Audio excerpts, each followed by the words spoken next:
watching Capital One Bowl Mania.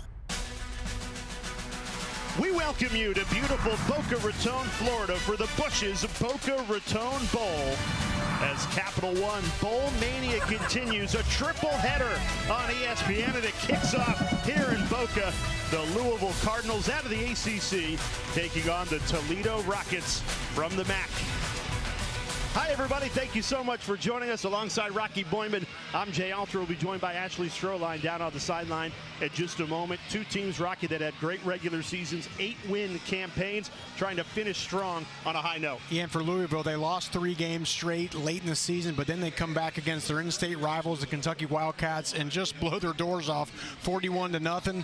Toledo ends their season on a 4-game win streak, all 4 of those wins in the month of November. So I think each team wants to cap off a nice season with a bowl win. And they have both done it with defense. As we take a look at today's Bush's Secret Recipe, brought to you by Bush's Beans. And really, Rock, it's no secret the defenses have been dominant. They have. I think this is one of the best defenses in Louisville history. I mean, you're talking guys all along that back end, ball hawks, going and making plays on the football, then up front getting after the passer.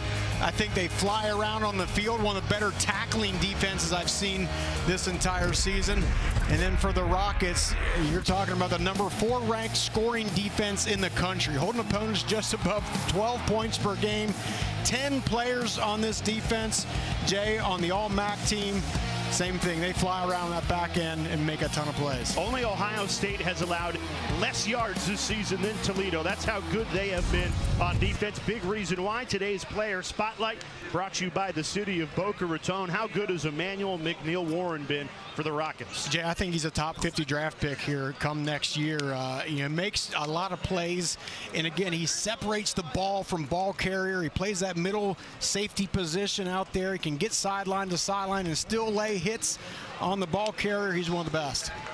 Toledo, one of many programs pulled into one of the more memorable coaching carousels in recent memory. Now both without their head coach Jason Candle today. Their defensive coordinator Vince Karras also left, but Ashley, their interim head coach Robert Weiner, he has done a great job keeping this group together. And Coach Weiner will tell you that he loves teaching English almost as much as he loves coaching football, and he's really tapping into that philosophical side to motivate this team today. Coach told me at the end of the day, the numbers will be what they are, but if we go out there and put our best foot forward in the most genuine and honest way, then today will be a success. The mindset he wants his guys to have today, to be a team determined to play harder than any team in bowl game history. The quote he's using to inspire these guys: an honest man on a genuine journey will always end up where he's supposed to be. And Coach Weiner stepping in as the interim today, going against Jeff Brom and Louisville. And this was a Cardinals team with Brom that in November was right in the thick of the college football playoff race. Those 3 losses in a row that derailed their campaign. And Coach Brom said, look, the goal is to get to the college football playoff. If you fall short of that, hope you go somewhere warm and play great football. And they got the warm part. Now, will they deliver a great product today? He's hoping so. They did. I love the realism by Coach Brom there. That's right. These players want to come down here and play in some warm weather. Yeah, some Florida guys in that roster. A lot of Florida guys on Toledo's roster as well. Absolutely gorgeous down here. As a guy who lives in the Midwest, Jay, I wonder, why don't we venture down this way a little bit? Look at that, 78 degrees. 2 days before Christmas, you get to play football in 78-degree weather. The one thing that could be a factor today, wind mile per hour, 16 miles per hour, gusts up to 25 miles per hour. And it's not like it's blowing one direction. It is a swirling wind that certainly could play a factor on special teams. Get a look at Miller Moss there, the Louisville quarterback. I thought he played better than people gave him credit for this year. He wants to come out and cap off a nice college career with a bowl win. And Toledo won the toss, decided to defer, so it'll be Miller Moss and Louisville ready to receive. Cardinals looking for a 3rd straight season of 9 wins or more. And for Toledo to finish on a 5-game win streak, when you consider that they lost their head coach, Jason Candle, to UConn, their defensive coordinator, Vince Karras, to Syracuse, who would mean a lot to this Rockets program to come in and beat an ACC school. Going to be a tall task with a very talented Louisville team. Colin Lacey, the dangerous return man, ready to receive. Robert Hammond set to kick things off. And Hammond, he has a big leg. Earlier this year, they were backed up to their own 10-yard line. He had a 90-yard kickoff for a touchback. So you have to expect a touchback when Hammond is putting his boot through it. And that's exactly what we get as we take our first look at this Louisville offense. Final collegiate start for Cardinals quarterback Miller Moss, who made his first career start in a bowl game against the Cardinals. He was playing for USC, threw 6 touchdowns that day, so hoping for some more bowl game magic to finish it the right way with Louisville. Yeah, 3 one-score losses for Miller Moss in Louisville. I think the thing that sticks out about Miller Moss, the accuracy, 64% in a very complex offense. Did a good job in that area. Moss with a loaded backfield, hands it off to Keon Brown, breaks a tackle. Here's Keon Brown already into Toledo territory.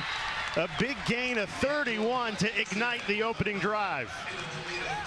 And what an injection of energy to get Keon Brown to play in this game. We weren't sure he was going to be able to play. He'd been dinged up a little bit toward the end of the season, but he's opting in to play in the bowl game. Starts this thing off with a heck of a run. In today's day and age of college football, you don't hear a lot of players opting into the bowl game. Well, both Isaac Brown and Keon Brown, they missed the last couple of games for Louisville. They decided to rehab and come back and play for the Cardinals. Colin Lacey, another Louisville first down, and the Cardinals shot out of a cannon to start this game. Yeah, great little combination. You get the run, now just a little wide receiver screen to the outside. And look at my man, Pete Nigra, the center out there with the lead block. In this Louisville offense, Jay, the Toledo defense, their challenge is just sorting through all the looks and all the different complex plays that Louisville is going to show today.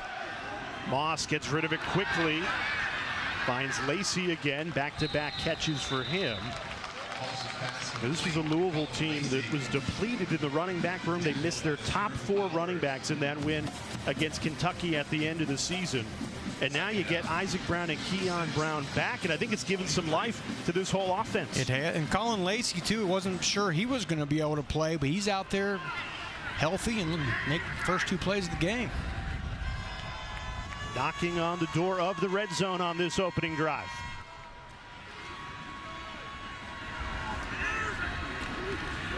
Handoff. Brown, nowhere to run with it that time. And that'll set up 3rd and 4. And Toledo's going to be without a couple guys from their defense, folks that, you know, are hitting the portal and all that, but still a lot of talented players out there. With Anthony Dunn. And look at that. Toledo's defense holding opponent just over 12 points per game. They have 14 points or less 7 times this season. Up there with Ohio State and Indiana. Right now just trying to get off the field on 3rd down. Moss kept it himself. He needed 4. He got right to the line. He's going to be marked just shy. It'll be 4th and less than a yard. Nicholas Thompson, the backup safety coming in for Braden Alls, one of those opt-outs, made the tackle. Yeah, and clearly Louisville is going to go for it here. 4th and short. A nice experienced offensive line up front and 2 of their running backs in the mix today. No hesitation from Jeff Brom, leaving Miller Moss in the offense on the field. 4th and 1. Moss trying to get it himself, only needing a yard.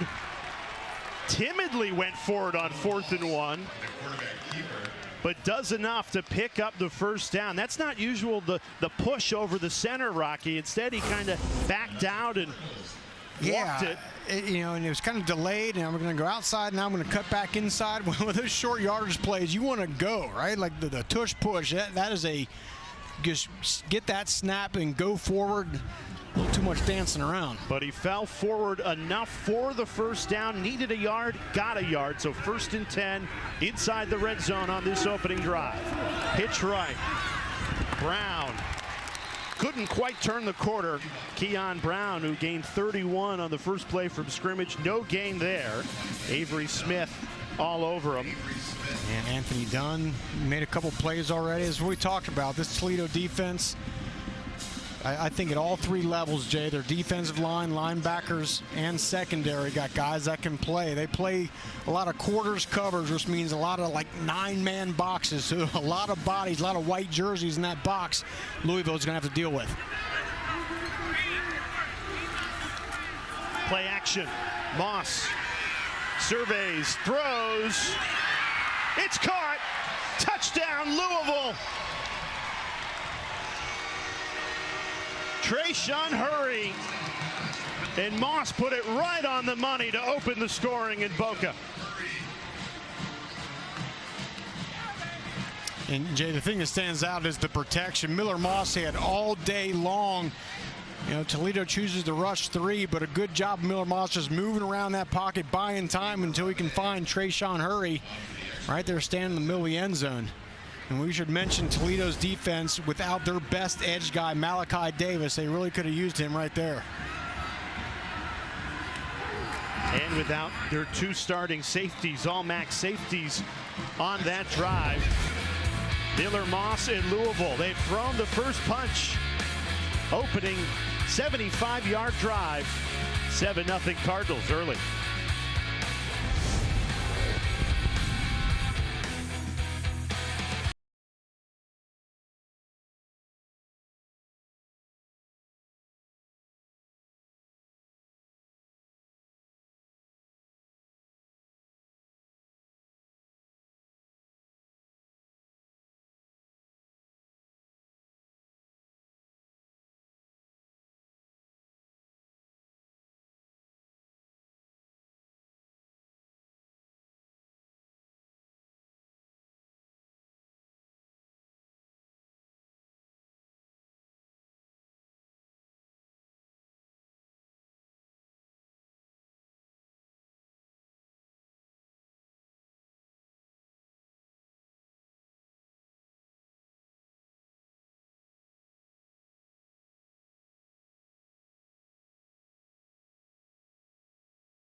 A terrific start here in the Bush's Boca Raton Bowl for Louisville, up 7-0 early. Got a great start to this season overall, 4-0 start. They win 7 of their first 8, including a huge win here in South Florida against number 2 Miami. They're right there ready to try and break into the college football playoff, and then a 3-game back-breaking losing streak in November, but they respond with a 41-0 win against their rivals, Kentucky, to finish the regular season. Yeah, just some tough games. They lose by 3 to Cal in overtime, lose by 1 to Clemson, then SMU kind of gets the better of them. A season that, again, started off so promising, but again, ended on a great note with that big win over Kentucky.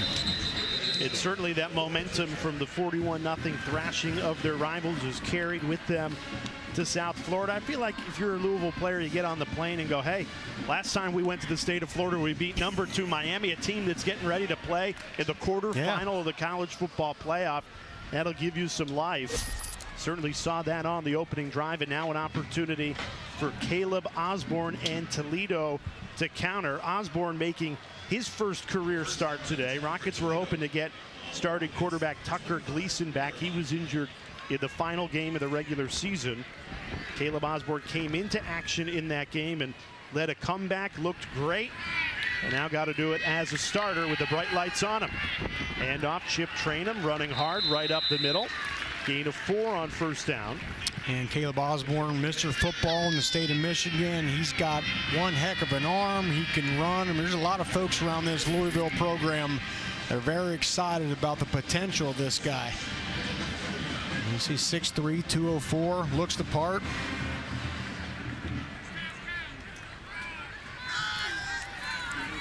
Hands it off again to Trainum.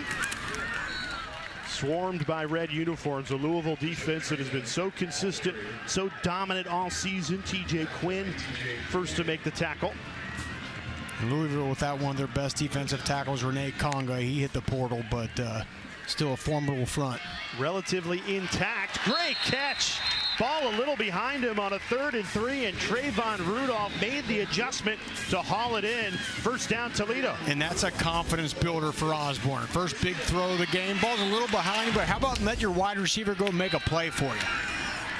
Trainum upended, a loss of 1. TJ Quinn again shot in to make the stop. You better block TJ Quinn today. I mean, this is a guy who leads the Cardinals in tackles at 87 on the season. There's another look at that big catch there. Again, a confidence builder for Osborne. When that run game, you better block number 34 for Louisville. Louisville really loading that line. And it looked like they were going to back out there, but now Toledo changing the play at the line. A new play caller for Toledo today with their head coach Jason Candle taking the UConn job.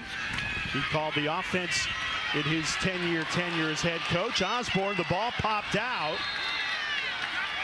That ball's out. And this is going to be Louisville football in Toledo territory. Osborne trying to make a play with his feet. And that's the thing, Jay, is, you know, he wants to make a play. It's his first start, but you got to have great ball security. Just a little too loose with that football as he goes to try to run it. And Louisville defense, as they've done most of the year, come up with some big turnovers.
The Bush's Boca Raton Bowl is brought to you by Bush's, that beautiful bean company, and Boca Raton, the perfect blend of business and pleasure.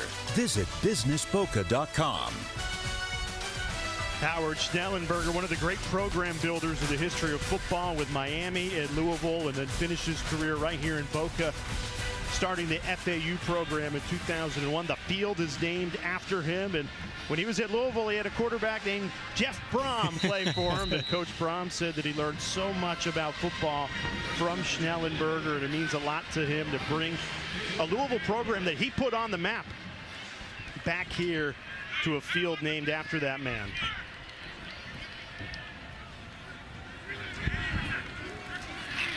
First and 10, taken over in Toledo territory. Moss, a swim move and an errant pass. They've got the great field position because of a Clev Lubin fumble. And Rocky, that was a player you were really high on coming into the game. Yeah, Clev Lubin, all ACC guy. I think he's a future pro. 7 sacks on the season. That's his second forced fumble, making a huge play for Louisville early in this game.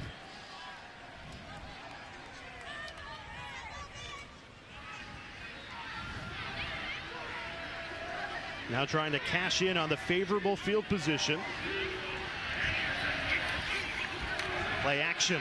Moss with pressure, steps up, throws, wide open. Touchdown, or first down Louisville, excuse me, Antonio Meeks. Gain of 16.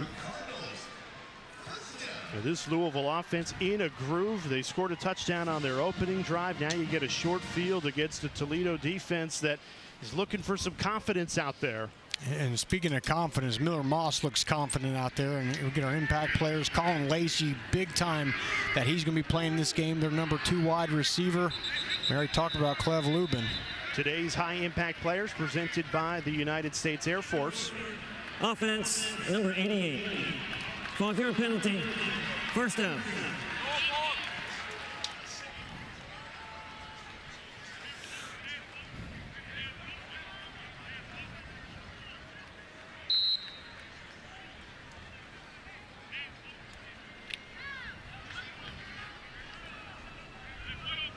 First and 15 after the penalty. Isaac Brown into the backfield. Big welcome back for Brown, who has not played since November 1st against Virginia Tech. Moss in trouble. Down he goes. Blown up in the backfield. Avery Dunn, the junior. Big time sack and a loss of 10. And this is what we talk about. This is a Louisville defense that really flies around, and Miller Moss just couldn't get out of the way there. Avery Dunn, a huge play. We talked about how they're missing Malachi Davis, so someone needed to step up on this defense, Jay, and provide some pass rush, and Dunn did just that. And the Toledo defense, they've been on the back foot since kickoff. And that sack and a loss of 10 should give some confidence to a group that has lacked it so far here in Boca. 2nd and 25, quick hitter. A broken tackle. Colin Lacey, dangerous. Gets it all the way to the 35-yard line. And that'll at least give you a chance on 3rd down to keep this drive alive. Yeah, and as the season went on for Louisville, and Chris Bell, their fantastic wide receiver, unfortunately went down late in the season with the ACL.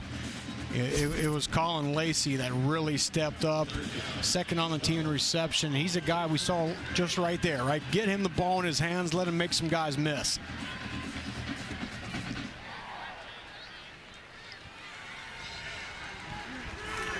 Moss on 3rd and 12. Good protection again. Nobody open though. Pocket collapses and down he goes. First couple of reads not there, and Martez Pointer, another sack and a loss of 6. And this is one of the things I did notice about Miller Moss during the. Oh, this is the fumble from earlier, but for Miller Moss, a lot of times just hold the ball a little bit too long back there. Right, just takes too many sacks. It's got to be 1, 2, 3. That ball's got to get out of your hand. Can't wait for a guy to be totally open. You got to throw him open sometimes.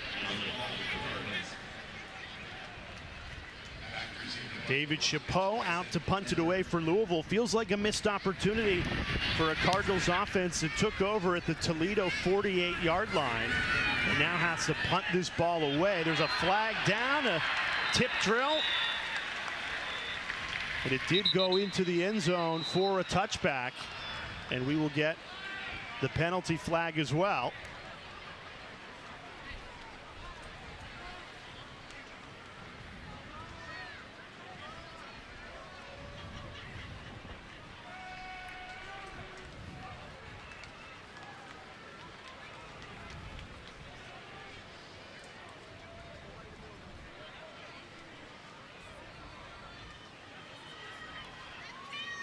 Everybody waiting to see what the officials decide on this huddle up. As it stands, would be a touchback.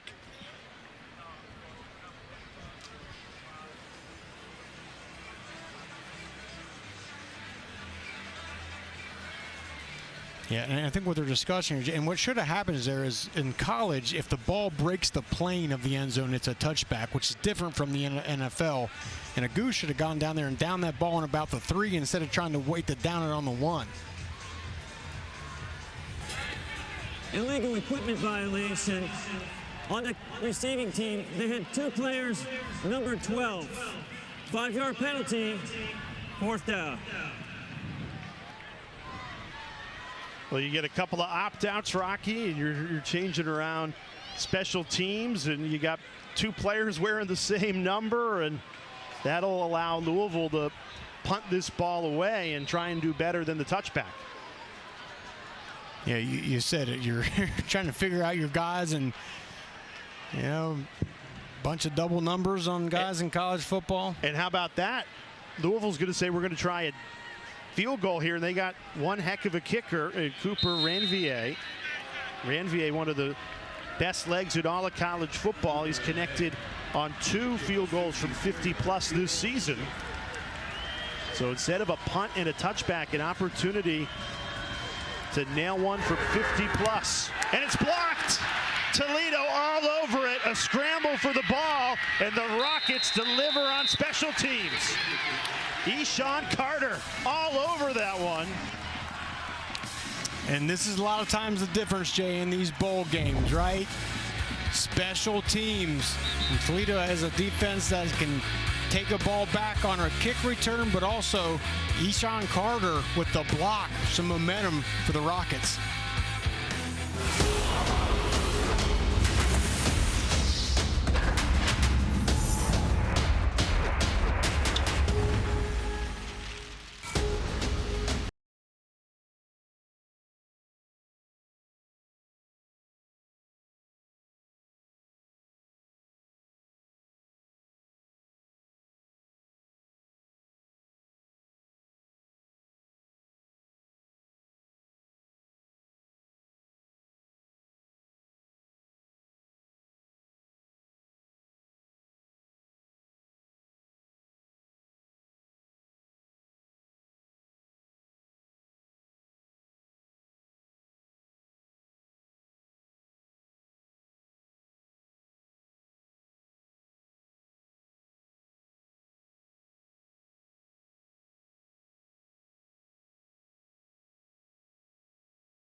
Louisville leading 7-0 here. The Bushes Boca Raton Bowl.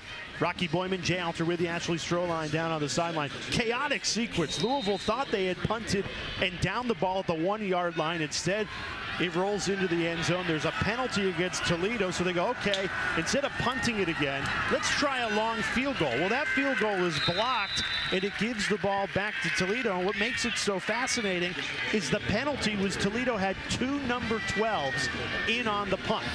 Well, they left one of those number 12s on the field, Eshawn Carter, and he was the one who blocked the field goal.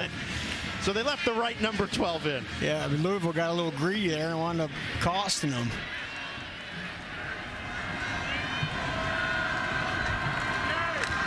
Second and 9, play action. Osborne fumbled on the previous possession and just misses Chip Trainum out of the backfield. And we should talk about, for Toledo, Caleb Osborne, new quarterback, first start, but also without Jason Candle, who was Toledo's head coach, who was the play caller. So a lot of newness on this offense today. Got to see how they respond.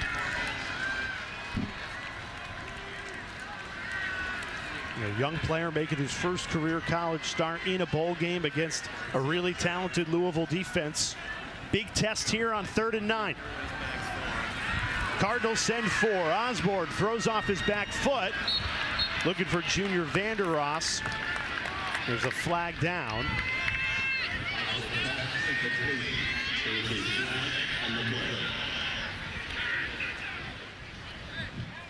Offside. Defense number 17. 5-yard penalty. 3rd down. And that was A.J. Green who was in on that pressure there. And Louisville, good job making Osborne uncomfortable, but commits the penalty.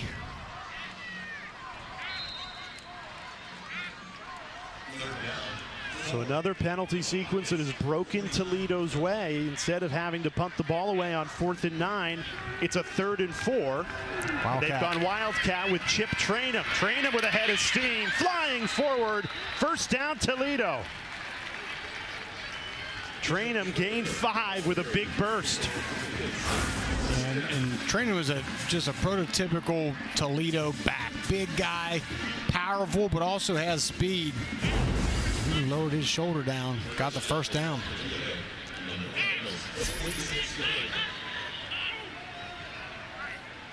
$11 rushing touchdowns on the season, 2 receiving for Trainum, and he did miss 2 games, but should go over 1,000 yards rushing today. Osborne, best pass of the afternoon for that young man, finds Junior Vandeross, the Florida native, for a gain of 16.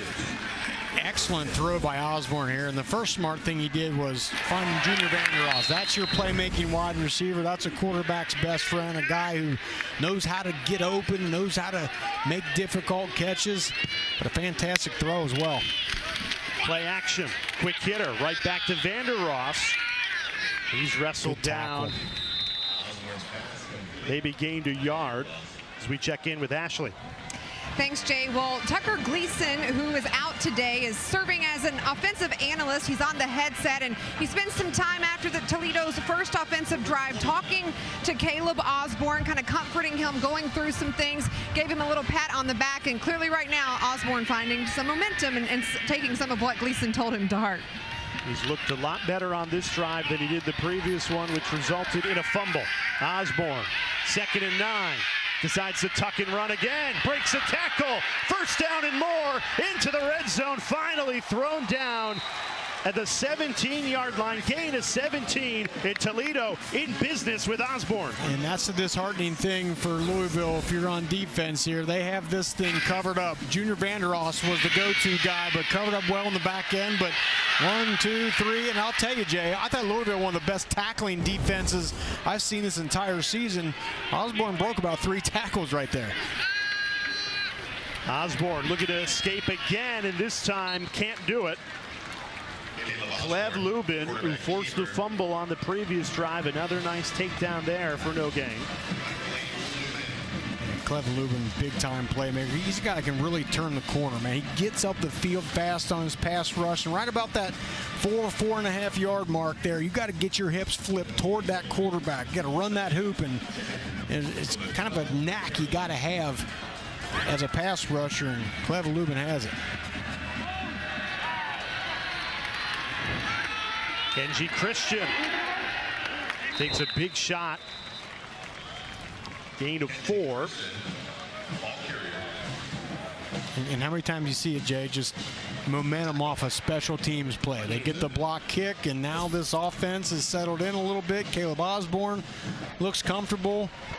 Get Kenji Christian a carry there. And this is where I think Osborne is really dangerous. Lugo has got to watch out for the two-way option here for Osborne. He's going to check and go through 1, maybe 2 progressions, and then he's a danger to just take off and use his legs. Flag down with the play clock at 6. False start. False start. Offense number 89. 5-yard penalty. 3rd down. So a 3rd and 6 becomes 3rd and 11 because of the tight end Jacob Peterson. That changes the play. That's a killer. I mean, Toledo with so much newness, right? They got an interim coach. You got a lot of players opting out. You just can't afford those self-inflicted mistakes like that, especially down here in the deep red zone. Toledo been good on 3rd down today. 2 for 2. Can they convert here? Empty set for Osborne. Osborne, quarterback keeper, upended at the 9-yard line. 2 flags fly in. Quarterback keeper, but there is a flag on the play. JoJo Evans Jr. made the tackle. And the penalty once again against Toledo. Rockets start marching back.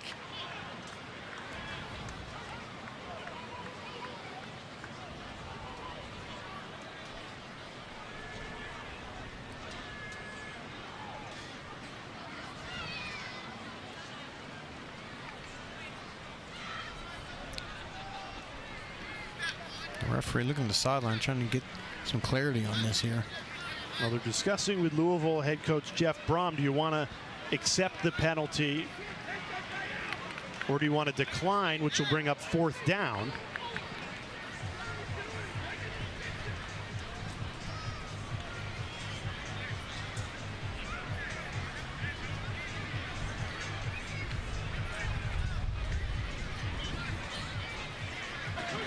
There are 2 fouls in the play. Both are against the offense. Illegal formation on the offense. That penalty is declined. Holding on the offense. 10-yard penalty. 3rd down. All right, so Jeff Brom decides to accept the holding penalty instead of decline it, which would have brought up 4th and 9 and forced Toledo to kick a field goal. Now you back the Rockets up. But they do have an opportunity to pick up this 3rd down.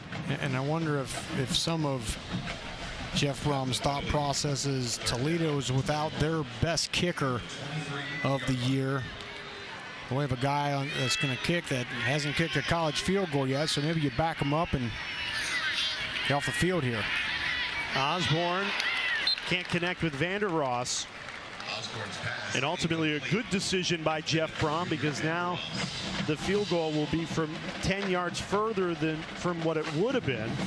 And a big opportunity for Robert Hammond III. Grew up right down the road, West Palm Beach, Florida. His high school, Cardinal Gibbons, just 17 miles from the Florida Atlantic University Stadium here in Boca. A 41-yard attempt. You can do it so many times in practice, but your first college kick for real against Louisville, trying to put Toledo on the board. And Hammond drills it, left no doubt. And Jay timed it up well. We mentioned earlier there's a wind that's kind of swirling here, but there was absolutely no wind right there. You see the flags on the mast were dead calm, and we knew Hammond had a heck of a leg. The concern was going to be the accuracy, but that bad boy was right down the middle. Talk about a confidence booster on your first college field goal, drilling it. That would have been good from 55. A neat story, too, when you grow up playing in South Florida and you go to a high school 17 miles from FAU Stadium, and then you come here with Toledo to play in a bowl game, and the starting kicker goes down, and Hammond making the most of his opportunity back in his backyard. And you can say you're a 100% field goal kicker. Yeah. 1 for 1. Receiving kick for Louisville. Call it Lacey.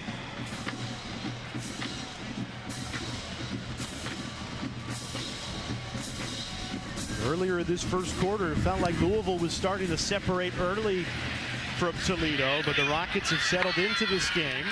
Colin Lacey on the return, and he can't even get to the 20. Swallowed up by the Rockets special teams. Lacey with the return.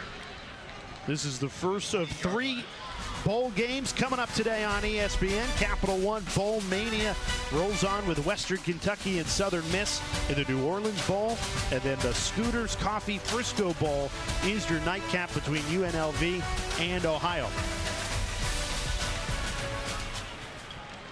Louisville offensively got to get back on track here. Started this game with a bang, and then last series, Toledo gave him some fits.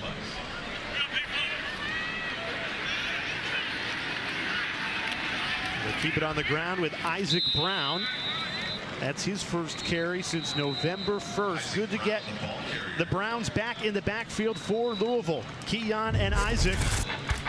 It was Keon that ignited that opening drive here at the Bush's Boca Raton Bowl. Louisville with the ball to start the second at a 7-3 lead in South Florida.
Well, Coach, after one quarter of play, how would you assess how Caleb Osborne is handling things running at quarterback? Well, here's what I love about him. First of all, he's one of the greatest kids I've ever met. So the only thing that he doesn't want to do is let down the team. So when he fumbles the ball like that in that situation, the first thing is make sure, hey, we got a long way to go and you're still good. But here, he comes back on the next drive and he makes some crucial plays for us to put us in field goal range. So feel great about where he is right now. Coach, appreciate your time. Best of luck rest of the way. Thanks so much. Let's go.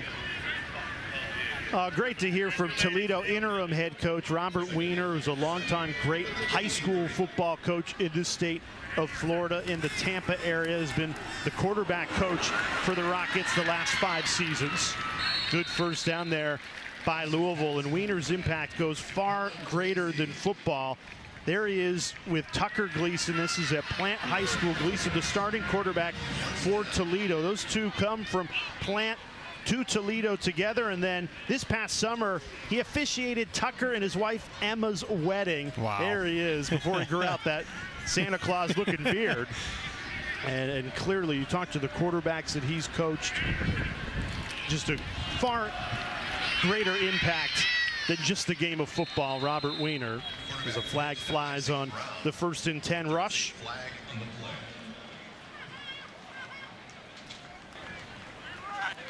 Personal foul, face mask. Defense number 55. 15-yard penalty added to the end of the run. Automatic first down. Doran Ray Jr. called for the face mask, and that'll give Louisville another first down. This Cardinals offense, Rocky, looked so good in that opening drive. 88-play, 75-yard touchdown drive, and since then just haven't been in the same rhythm. And now it's going to get even harder because that man right there is back out on the field. Emmanuel McNeil-Warren, we talked about him in the open. I think a top 50 draft pick. He was not out there on the first 2 series of the game, but is out there now. Again, he's a sideline-to-sideline explosive player. Here's Moss dialing up a deep shot. Jump ball, and it falls incomplete. Meeks couldn't quite haul it in, and Meeks has stayed down. Broken up by Andre Fuller. Officials timeout. Andre Fuller was in coverage for Toledo. And with Meeks receiving some medical attention, we'll step aside in Boca.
Good to see Antonio Meeks, Louisville wide receiver, walk off the field under his own power, clearly grabbing that tailbone, Rocky, in coverage against Andre Fuller on a deep ball. Yeah, but it was a great play by Andre Fuller. You judge a cornerback by how well they play a ball once it's in the air.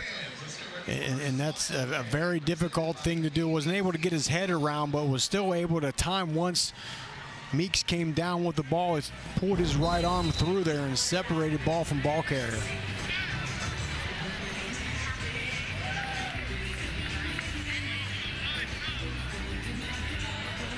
So a 2nd and 10 after the incompletion.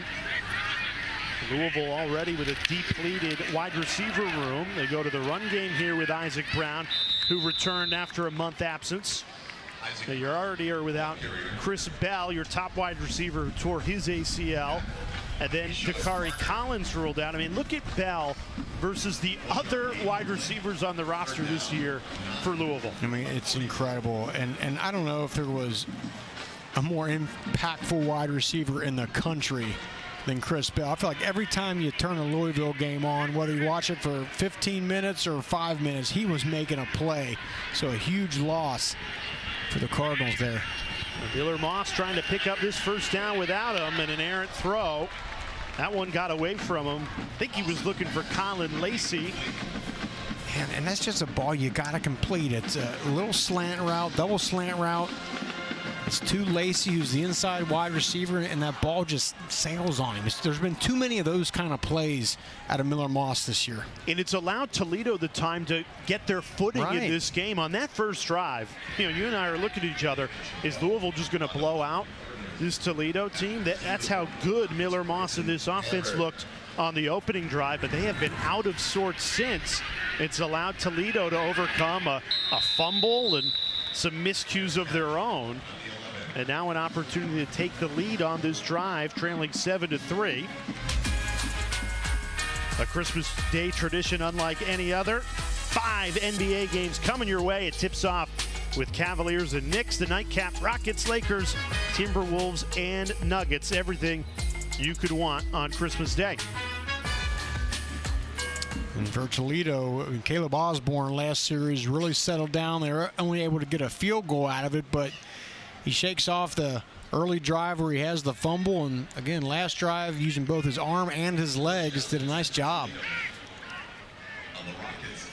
And that's the challenge for Louisville, is they know they got to respect the running ability of Caleb Osborne. Kenji Christian blown up in the backfield, totally swallowed up by a swarm of red uniforms. TJ Quinn got there first. It's a loss of 2. I mean, I had a lot of fun watching TJ Quinn this week. And the thing you like about Quinn, look at it, just shot out of a cannon. What any great linebacker does, he doesn't hesitate, doesn't wait, he just shoots it. Believe your eyes. That's what you got to do as a linebacker. And again, a guy that was consistent all year long. You didn't see a lot of dips in his play. That's his 2nd TFL of the game. Osborne throws, it's caught. Toledo first down. The freshman Ryder Treadway, great route there. A gain of 20 to move the chains. And then another best friend of a young quarterback. How about a tall wide receiver with some range and long arms? Ryder Treadway goes about 6'3" and reached up in the air and snatched that thing. Young freshman.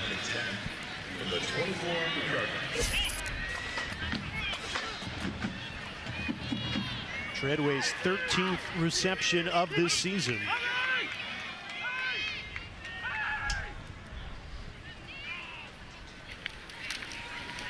Osborne flips it. Christian spins out of a tackle. He's got another Toledo first down. So crafty. Kenji Christian looked dead for a loss of 3, and instead he turns it in to a gain of 15. And Jay, it's the same thing. Toledo right now doing what not a lot of offenses could do much this season. That's break a lot of tackles. That's TJ Quinn. We talk about the impact he's having on this game, but nice move by Christian. A quick hitter, Bryson Hammer. Right back to Christian, and he's taken out of bounds for a gain of 6. Toledo going with some tempo now, down 7-3. And Bryson Hammer, a definite playmaker as a sophomore, a great punt returner. He's had an impact on a lot of games returning kicks. And now Chip Trainum into the backfield, the powerful running back who's got Power 4 experience at Ohio State, Kentucky, Arizona State, but has found a home at Toledo, closing in on 1,000 yards rushing this season. Osborne fakes it to Trainum, keeps it himself, a stiff arm, falling forward past the 50 for another Toledo first down. And that's what you love out of a running quarterback. That play looks like it's dead to rights, but Osborne, who's athletic, and he just makes Corey Gordon miss. I mean, a little stiff arm, and again, a play that looked like it was going to be a tackle for loss ends up in about a 3-4 yard gain and a first down. And remember, Jay, this is not just a new quarterback, but a new play caller for Toledo's offense. Right now, they look in sync. They have grown in confidence as this game goes on. It looked disjointed early. Louisville, that opening touchdown to take control of this game, had an opportunity to make it 10-0, but a blocked field goal shifted that momentum to Toledo, and the team out of the MAC showing they belong here in Boca, putting together another good drive. Second down, 13, 48. Drive that started on their own 6-yard line, now near midfield. Flags come in pre-snap.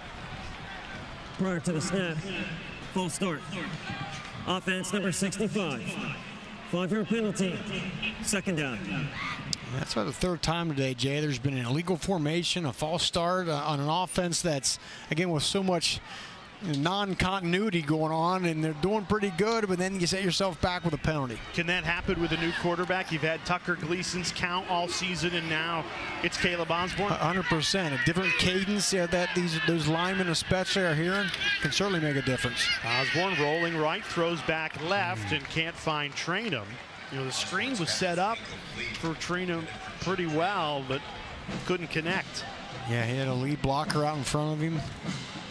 And if I'm Louisville's defense, you're looking at Caleb Osborne. He's got a great arm, got the legs, but how well does he read coverages, right? That's the thing he lacks, is experience. On that back end, I would keep making that picture difficult for Caleb Osborne. You see these safeties back here communicating and, you know, coming up, coming back. That's the key to stopping a young quarterback.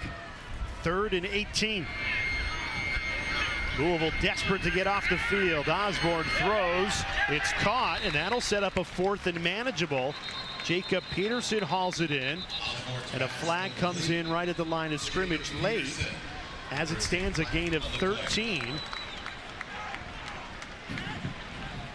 An eligible downfield player. Offense number 9 was covered up and went downfield for a pass. 5-yard penalty. 3rd down.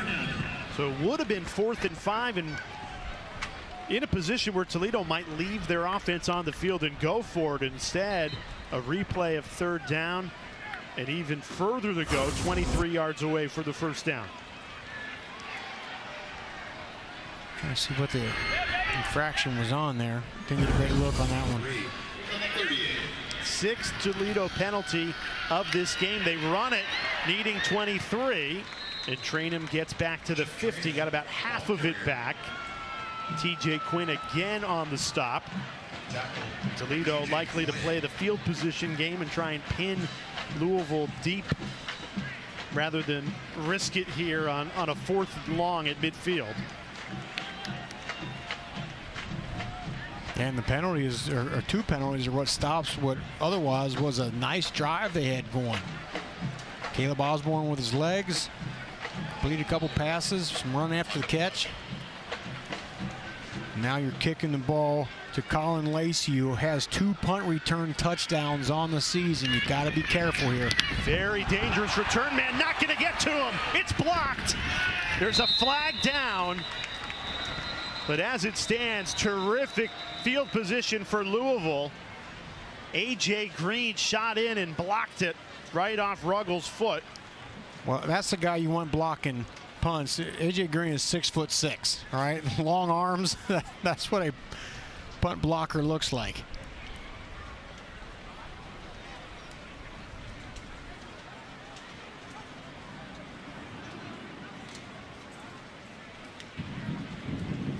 Illegal equipment violation.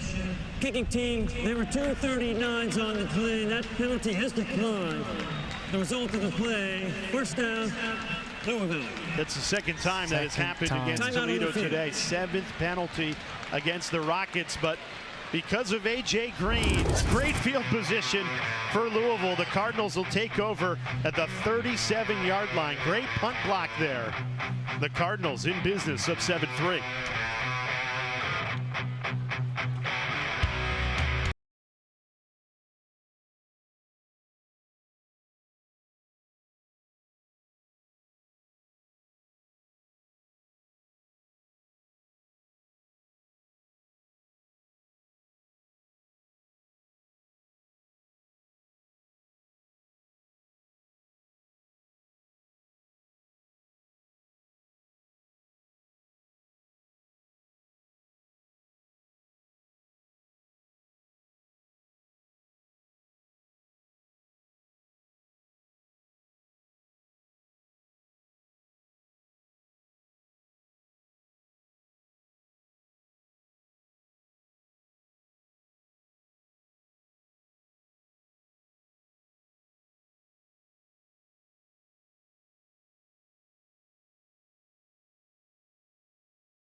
The Bush's Boca Raton Bowl is brought to you by the U.S. Air Force. Aim high in the U.S. Air Force. Start your future today at airforce.com. And Capital One. What's in your wallet? Toledo with a great history here in Boca. Twice Boca Raton Bowl champions.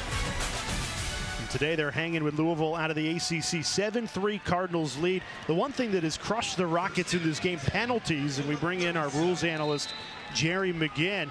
6 penalties against Toledo, Jerry, and a lot of these, you were telling us during the break, are fundamental. And that's a live ball and a fumble. Toledo has it.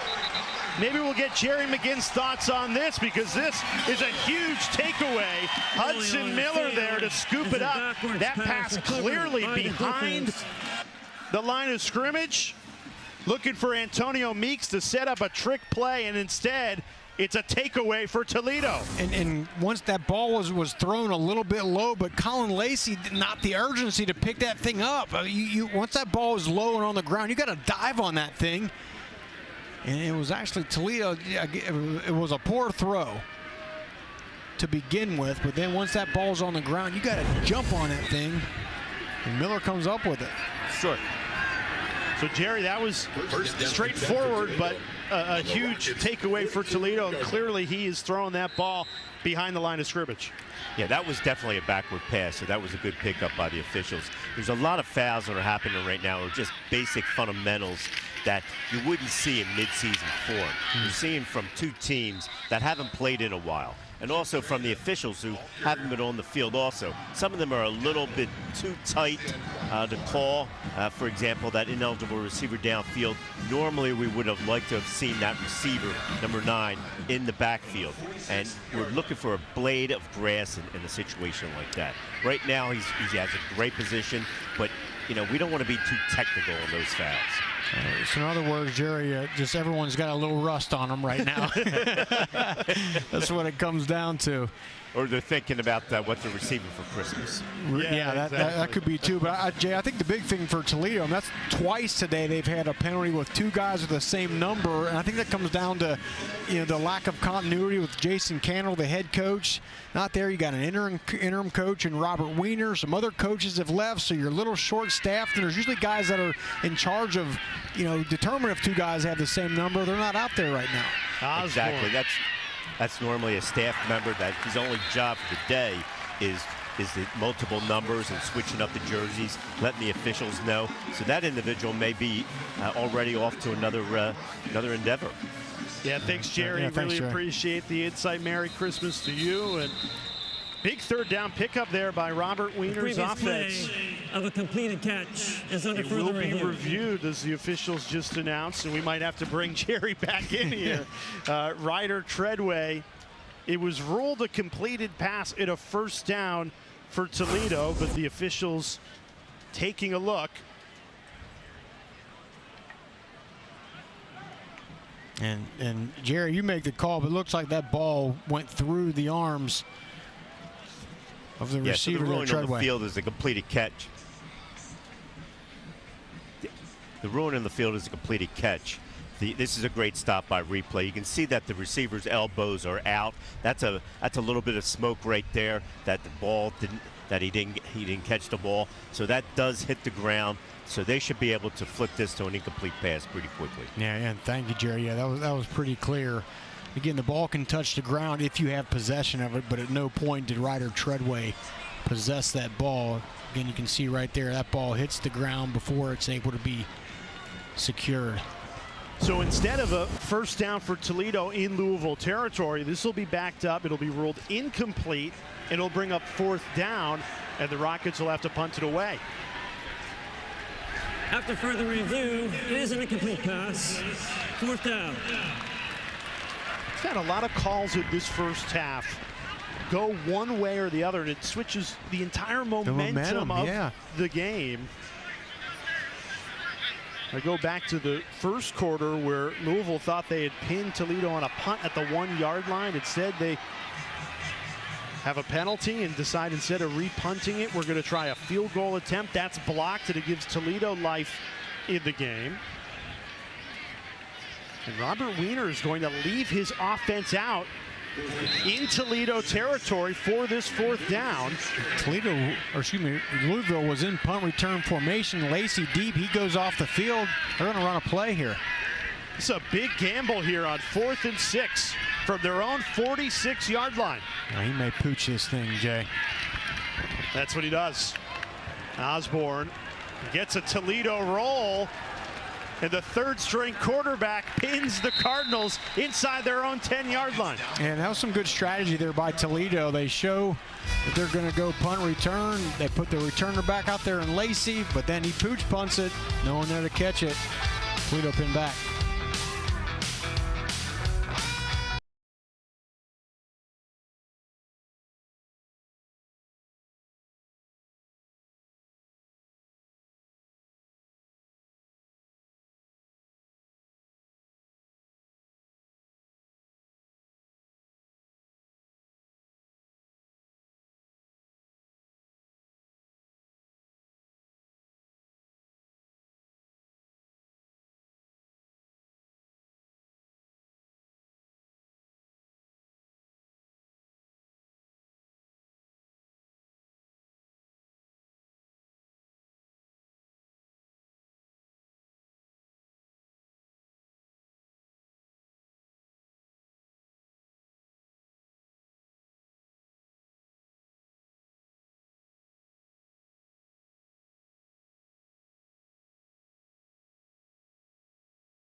Roller coaster of a season for Toledo.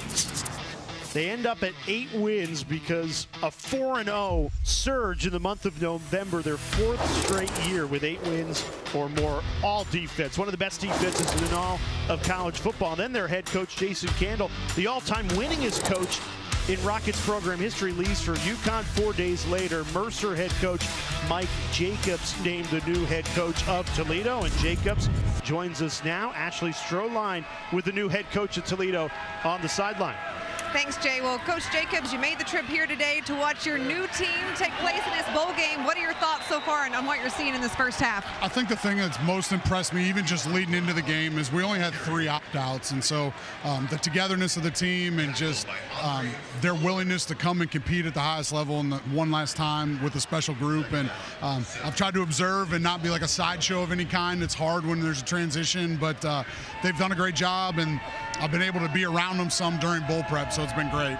When you officially take over after this bowl game, what are your priorities as the new head coach? Yeah, I mean, we got to continue just to establish as many quick relationships as we can, with the transfer portal only being one window and with it starting on January 2nd.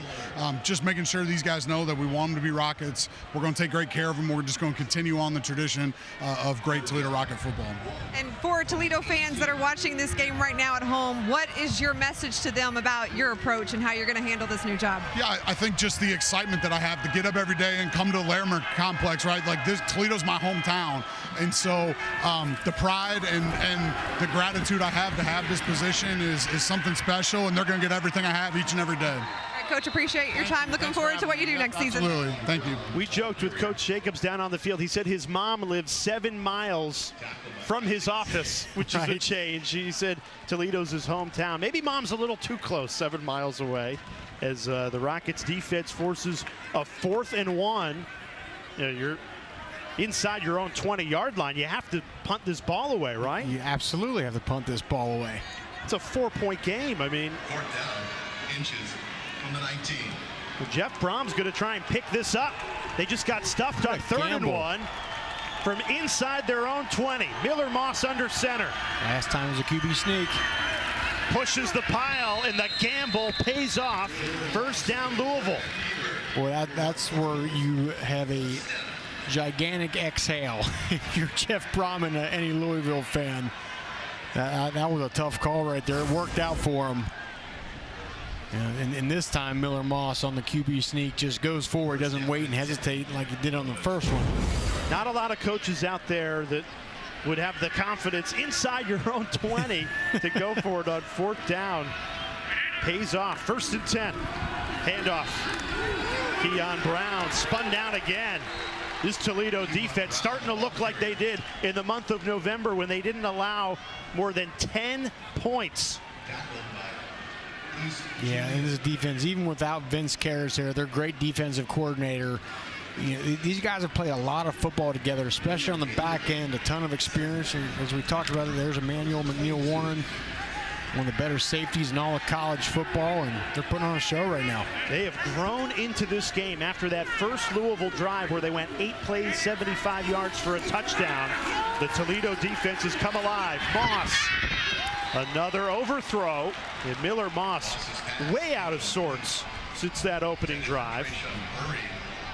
Sets up a 3rd and 9. Yeah, and a guy that, you know, during the course of the year, his accuracy is what's stood out, but you know, there you mentioned that opening drive, first drive, 8 plays, 75 yards, touchdown, and looked like unstoppable. And right now, I just think it's Miller Moss, you know, inside his own head a little bit.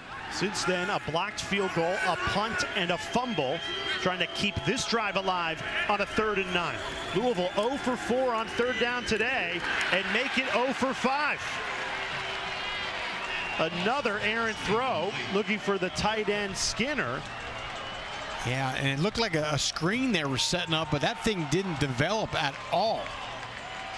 You know, a screen there, it's such a timing play. You got to let the rush get upfield, and then the linemen get out in front and block for who's ever receiving it. And Jeff Brom's talking to Miller Moss, and he might need to wait for that thing to develop a little bit before he threw it. This game has completely shifted. Louisville so dominant on that opening drive. Toledo with a chance to take the lead. Bryson Hammer, good return here. Bounces outside, gets back to Louisville territory. And this will be excellent starting field position for the Rockets attempting to go in front ahead of halftime. And the main thing right now, look, if you're Toledo, you got 3 timeouts, you got absolutely plenty of time. Just can't have the self-inflicted mistakes. That's what's really stopped them most of the day, Jay. It's been the offsides, the illegal motions, those things. If you can just stay ahead of the sticks, positive play here on first down and not have the penalties, might have a chance to score before half. Well, Toledo's dominant defense has allowed the offense to grow into this game. And now best starting field position of the afternoon from the Louisville 49. I give Osborne an easy throw here or a run, something to get this drive started off on the right foot. Don't want to go into this thing in 2nd and 10 or more. And the Louisville defense desperate to protect this 4-point lead. A little more than 3 minutes remaining in this first half. Osborne in trouble, escapes the sack. A stiff arm sends him out of bounds right at the line of scrimmage. JoJo Evans was in hot pursuit. Yeah, a lot of red jerseys up on that line of scrimmage. They want to make Osborne feel uncomfortable. And don't allow him the time to sit back there and read it. He doesn't have a ton of experience at that as a college football player anyway. But don't let him breathe back there. But there we go. A negative play on first down, not the way to start the drive. Officials timeout for sideline equipment change. The one thing Louisville has done defensively in this first half is send a lot of pressure at a quarterback making his first college start. The thing that's dangerous about sending pressure, though, is Osborne can run. And sometimes if you're not disciplined in your rush lanes, that guy can just take off. I always feel that showing them different pictures on the back end, changing open middle of the field, closed middle of the field, changing that picture up is a way to confuse a quarterback that doesn't have a lot of experience. 2nd down, 12 from the Rockets, 49-yard line.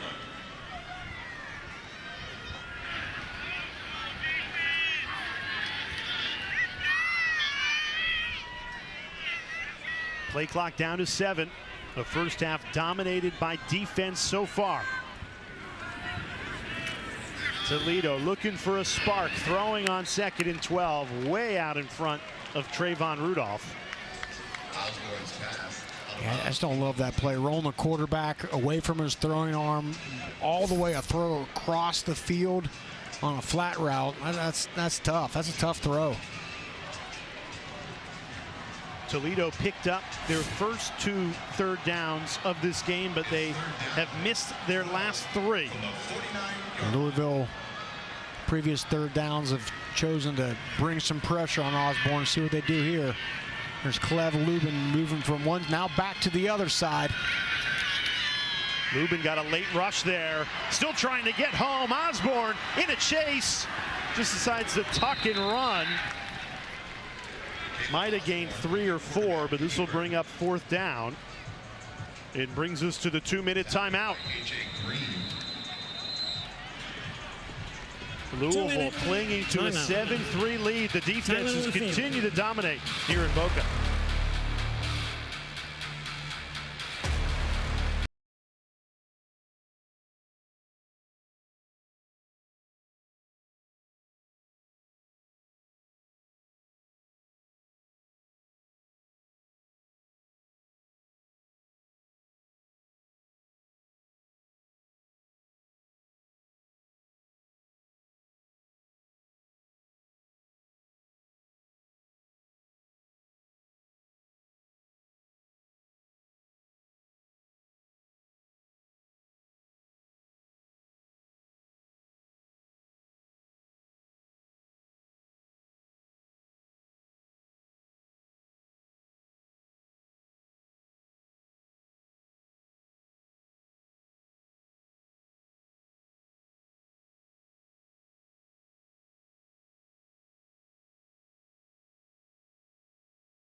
Thank you, Matt. Beautiful. I mean, We'll take it all day.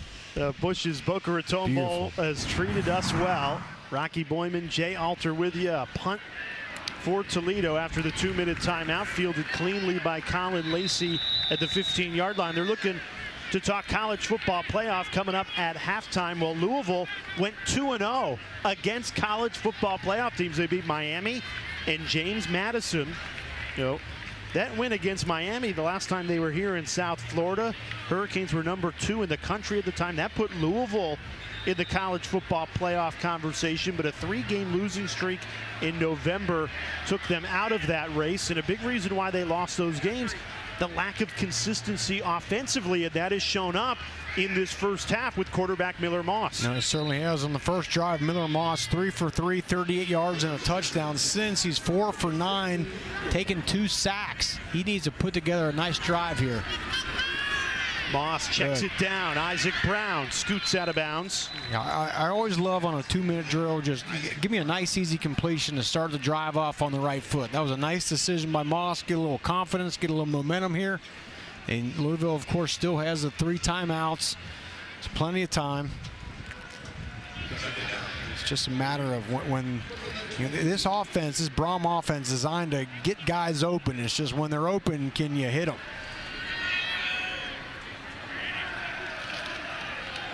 Moss tipped ball, and it falls incomplete. Sits up 3rd and 3. Now you have those 3 timeouts, like you said, Rocky, but you got to keep picking up first downs to use them. So have to convert here, and Louisville is 0 for 5 today on 3rd down. They have been killed on this down so far in the first half. And I don't see Colin Lacey on the field. He got a little bit nicked up on that punt return. That's the go-to wide receiver, not in right now on this critical 3rd down. Moss in trouble. Rolls left. Throws on the run. It's caught, but was he in bounds? No. Isaac Brown did not get a foot down, and his momentum carried him out of bounds. So it's ruled an incomplete pass. There is a flag down. Personal foul, roughing the passer. Defense number 8. 15-yard penalty, automatic, first down. And the Toledo penalties continue to crush them in this first half. Yeah, it's just some undisciplined play, and you see Martez Pointer, right? He's the one that committed the foul. Hands to the face right there. Hands to the face. Just no need to even get near the quarterback after he releases the ball. It's going to draw the penalty flag every time. 7 penalties today against Toledo, and 2 were declined, so it could very well be 9. And it keeps Louisville's offense on the field and this 2-minute drill alive. 1st and 10. Quick hitter. Couldn't quite scoot free. Hurry. Ankle tackled. Gain of 5. Yeah, same thing. Another positive play here on 1st down. Now you got to follow it up. We got to start to convert some first downs. Moss checks it down once again. Isaac Brown takes a big hit. It steps out of bounds. Lost a yard there. The clock does stop because Brown's foot went out of bounds with 1 minute and 8 seconds and 3 timeouts to work with. Trying to make a move and get upfield there. You see the left foot hit the sideline.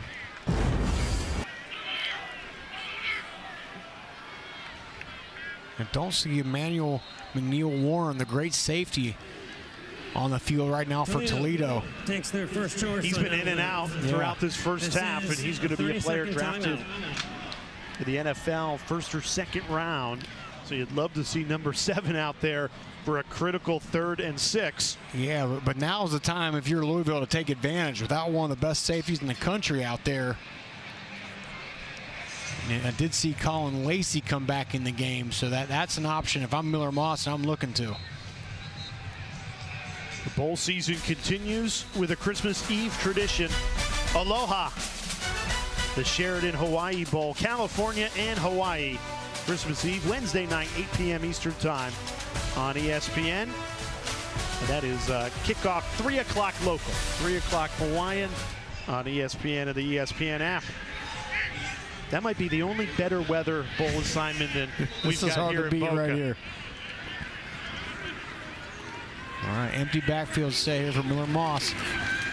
3rd and 6, Moss in trouble. Escapes the sack, throws. It's caught, but short of the line to gain. There's another flag down in the secondary. And that flag came out on the snap. We've talked throughout this first half how the penalties have been crippling against Toledo. Illegal substitution.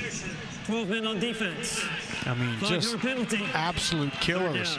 I mean, earlier, Martez Pointer with the illegal hands of face on the quarterback, and now you got 12 men on the field. We've seen offsides. We've seen double numbers. I mean, what haven't we seen? Just self-inflicted mistakes by Louisville. And, you know, we're seeing 1, 2, 3, 4, 5, 6, 7, 8, 9, 10, 11, 12. There you go. Too many guys. So instead of 4th down and a decision to make by Jeff Brom, 3rd and 1. Louisville takes their first charge timeout of the half. It's a 30-second timeout. The Cardinals head coach takes a timeout. Still got 2 remaining here. Please reset the game clock. 52 seconds remain as well. 5-5, please. Louisville 0 for 5 on 3rd down today, but they get continually bailed out on this 2-minute drill. But at some point, yeah, you can't expect Toledo to keep bailing you out. At some point, Miller Moss has got to make a play. We've talked at length about how great he was on that first drive, and ever since, he's just looked a little erratic, looked unsettled back there, holding on to the ball too long. Just can't have it. I mean, twice on this 2-minute drive, Toledo has gotten the stop they need on 3rd down, only to have a penalty give Louisville new life. Can the Cardinals cash in on all these extra opportunities right before halftime? Less than a minute on the clock, 2 timeouts, and a 3rd and 1 for Miller Moss. It is Cardinals offense. Emmanuel McNeil-Waring, back in the game right there. That's a big shot in the arm for Toledo's defense.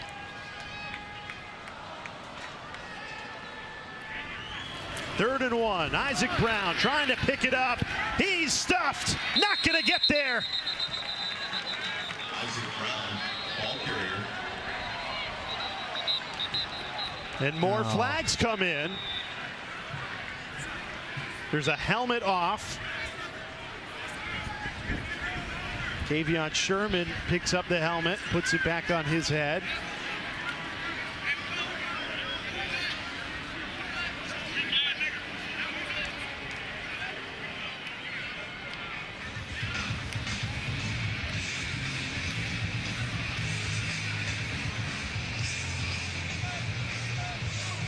Toledo's defensive line just controlling the line of scrimmage right there on that 3rd and 1. Now we'll see what happened after the play.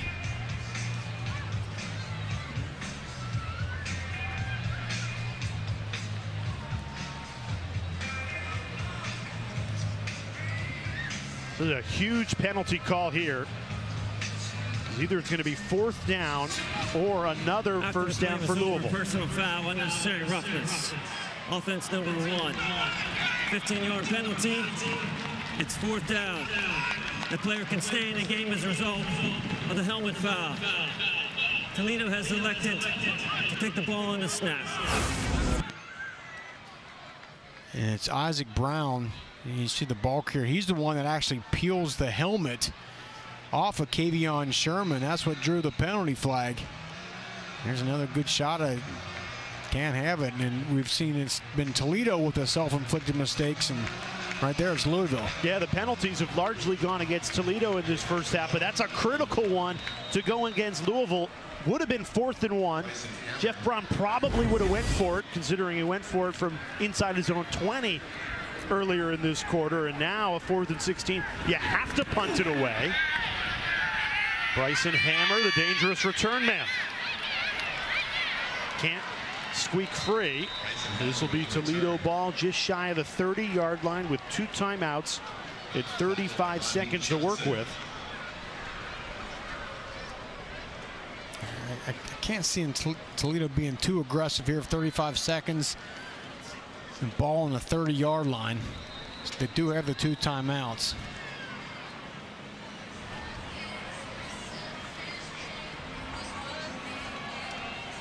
See if they give Osborne a chance here. Always the question, how conservative do you want to be heading into halftime? Maybe if you get something here on first down, you get a big chunk yardage play, you might consider it. They swing it out to Trainum. Barrels forward and shoved out of bounds. Toledo does get the ball to start the third quarter. So my thought process might be, look, let's not, in a half where we've had a lot of self-inflicted mistakes, let's not get some more here and mess this up here. Osborne trying to throw and just has to eat the ball and go down. A sea of red uniforms for a loss of 6 and a sack. And Clev Lubin, he's up there on the inside. I mean, just absolutely walking the tackle, Cole Rett, back into the lap of the quarterback. Louisville takes their second charge out of the half. It's a 30-second timeout. And Jeff Brom does decide to use his second timeout to stop the clock at 22 seconds. So if they get the stop on third down, it'll force Toledo to punt the ball away. And remember, Louisville had a punt block earlier in this half. Special teams have been shaky. That's exactly right, and it was A.J. Green that blocked the punt for Louisville, 6'6", so maybe they're saying, hey, if we have to force on the punt, maybe Green can get a paw on another one.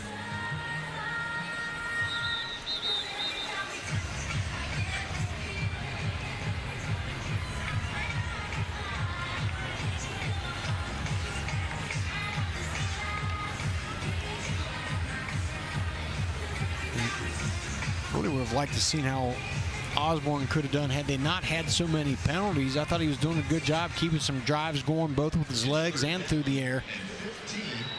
8 penalties in this first half against Toledo, the most they've had in a half this season. Keep it on the ground, defended well. Jeff Brom uses that final timeout. Tackled by Clayton Lubin. That'll bring up fourth down. Toledo's going to have to punt this ball away. Takes their third and final charge out of the half. It's a 30-second timeout. Anthony Ruggles, the true freshman who is the punting duties today instead of starter Emilio Duran. And Ruggles did have a punt blocked by A.J. Green earlier in this half. So smart decision by Brom. After Trainum stepped out of bounds and stopped the clock on first down, you have those 2 timeouts to stop the clock after second down and third down, and to force Ruggles to try and punt this away. Yeah, I don't think it's so much a matter of thinking, okay, they can get the ball back and put together a drive. It's like, hey, we're going to force them to punt here and maybe block another one.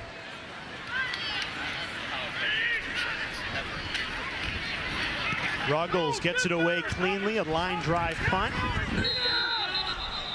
Fielded by Lacey. You're watching Capital One Bowl Mania on ESPN. 12 seconds remaining in this first half. It has been a defensive dominated game so far. The former NFL linebacker Rocky Boyman, you don't mind a little defense. I love it. No, it's been good. There's been some hard hits. You know, again, these defenses, we talked about it at the start of the show, Jay, right? It's, you know, as much as, you know, these offenses for both teams have done some good things this year, it's their defenses that have led the way to them both having those 8-4 records. Yeah, top 20 defenses in total yards allowed. First down and 10 from the 36. Toledo 4-0 in the month of November, didn't allow more than 9 points in a game, and that has showed up against this ACC offense. Lacey, couple of broken tackles, gets into Toledo territory and out of bounds. A gain of 17. Didn't seem like there was much there for Lacey. He just wiggled his way through. So now just 3 seconds left. A Hail Mary opportunity, though, if you're Miller Moss of the Louisville offense. And Toledo's defense, I'm saying deeper than the deepest here if they would try to throw a Hail Mary at the end. Well, no timeouts for Louisville, so with 3 seconds, you know this is the final play of the first half. Moss escapes, throws well short of the end zone. There is a flag down. Looks like it's going to be against the Cardinals. Hands to the face, offense number 70. That penalty has declined. It is halftime. So that finishes the first half. Defense, the story in Boca. Louisville scored on their opening drive, been shut out since.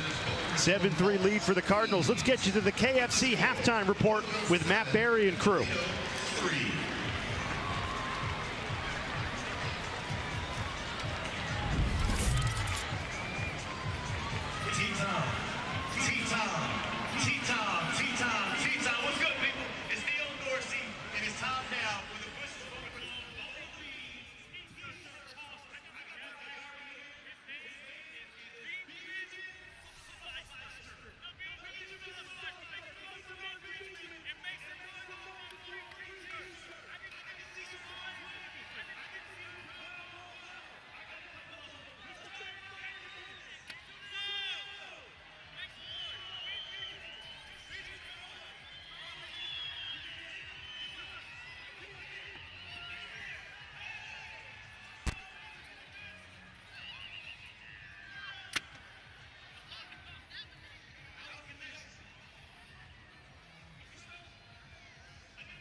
Our second artist is Taylor Swift, who performed in Louisville in 2018 as part of her Reputation Stadium Tour, a massive nationwide tour that brought her music to fans all across the United States.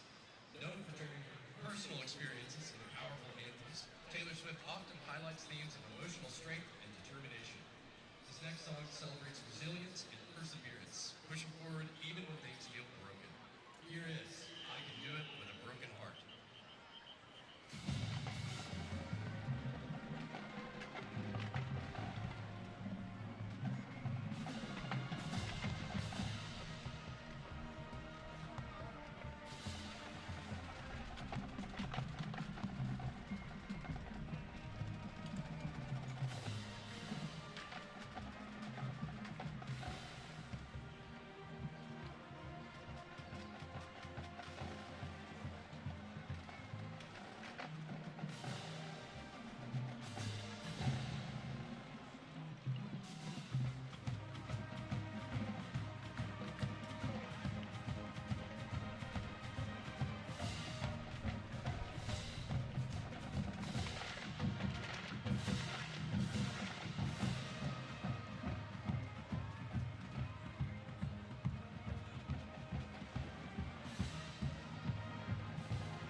I mean, that was a momentum shifter. Yep. Yeah. Yeah, we're good.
watching Capital One Bowl Mania.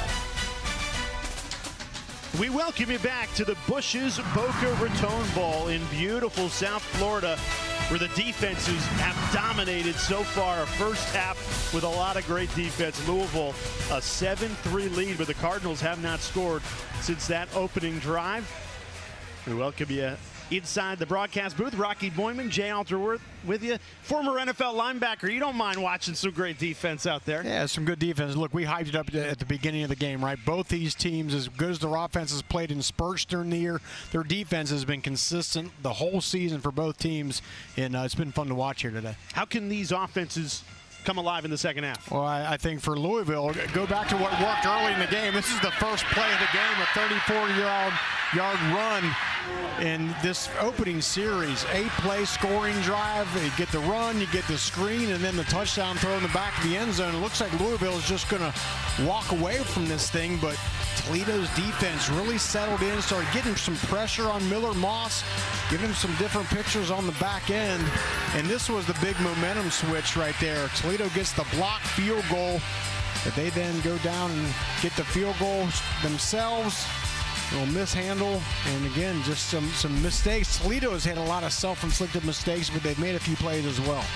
Let's take a look at today's game track, brought to you by Coca-Cola. And two top 20 defenses, we told you before kickoff in that first half, certainly showed that. A combined 9 tackles for loss in Louisville, 0 for 6 on third down. Yeah, and Miller Moss has got to play better. I think a couple things is accuracy has not been there. He's missed some wide open guys. Also holding on the ball a little too long and taking some sacks he doesn't need to take. He's got to play better. So Louisville starts this third quarter with a 7-3 lead. Toledo will start with the football. Dangerous return man, Trayvon Rudolph. Very festive last name, and Rudolph will bobble it and return it from his own 2-yard line. Doesn't even get to the 10-yard line. Trayvon Rudolph. You hope Rudolph the reindeer fares better guiding Santa's sleigh than Trayvon Rudolph did just there to start this third quarter. Let's head down and check in with Ashley Strohline on the sideline. Thanks, Jay. Well, I had a chance to speak to both head coaches, starting with Louisville head coach Jeff Brom. He was pretty frustrated when that first half ended. He said, we have to execute, block up front. We're just playing very discombobulated. We have to figure it out in this second half. Meanwhile, Toledo interim head coach Robert Weiner came out and said, you know what, we need to fill out that game. Now we have had a chance to do that. We feel tougher than the Cardinals right now. We feel good about where we are, and honestly, we've cost ourselves some points. Smiled at me and said, we've got 30 minutes of great football for you coming up. And as we talked about, Ashley, it's Toledo got to quit shooting themselves in the foot. You know, the offsides, you know, too many men on the field, double numbers. It's been the whole gamut for them. A season high 8 penalties in that first half. Their defense, the Rockets have kept them within striking distance. Now can they ignite the offense? Osborne, dangerous with his feet, picks up the first down. And maybe that'll be a shot in the arm for this Rockets offense. And I think Toledo's got to do more of that. Just, I mean, for Osborne, it's got to be first read, and it's not there. I'm tucking that thing and going. And it's up to Louisville defensively to cut down some of those rush lanes with such a dynamic runner like Osborne. And maybe you try and get Chip Trainum going. Only 36 rushing yards on 9 carries so far. He gets the handoff here. Trainum always runs so powerfully, falling forward after contact, gain of 6 there. And first team All-MAC running back, 4 games where he's crossed the 100-yard mark. Nice positive play on first down. Osborne trying to get it into one-on-one coverage, and it was batted down at the line of scrimmage. TJ Quinn got a paw on it, sets up 3rd and 5. And there's Toledo offensively. It's been a struggle, right? I mean, punt, punt, punt, punt. The last 4 drives, and now facing a 3rd and 5. They have struggled on third down today, just 2 of 7, and they've missed on their last 5. Needing 5 yards to keep the drive alive. Osborne keeps it himself, has the first down, barreling forward. Might be the best run of the day for the young quarterback making his first college start, Caleb Osborne. Again, I mean, football's a game of momentum, and this is great. You 3rd and 5, you get a nice tough run, take a little hit, but get the first down, something to build on.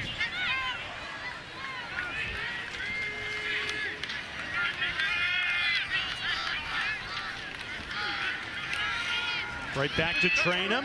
It's the hole hard. And Toledo establishing the run on this first drive of the second half. Gain of 8. And been a good job here to start this half with a run, but I think a guy you got to get involved for Toledo is Junior Van Der Ross, wide receiver, their top guy. He's caught a pass in 39 straight games. That's him right there. Play action. Osborne pulls it, trying to turn that corner, falling forward. Caleb Osborne. Just as he was getting bounced out of bounds, he stretched that ball out for the first down, and the Rockets move the chains again on this opening drive of the third quarter. And I like what Osborne has done so far in this game, Jay. He's not trying to force things, right? He's not yet thrown a ball into a bad coverage or anything. Just take what the D gives you. Spins out of a tackle, still on his feet, Osborne. Caleb Osborne taking over at the start of this third quarter, gain of 12. He's saying, my bad, but he made it right. You know, I think it looked like it was supposed to be a pass, but I mean, what an incredible move with the spin on TJ Quinn, one of the better linebackers in all the ACC.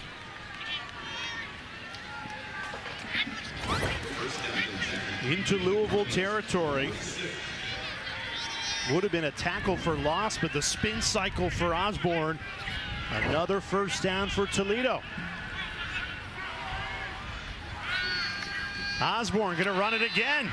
Another spin and a broken tackle.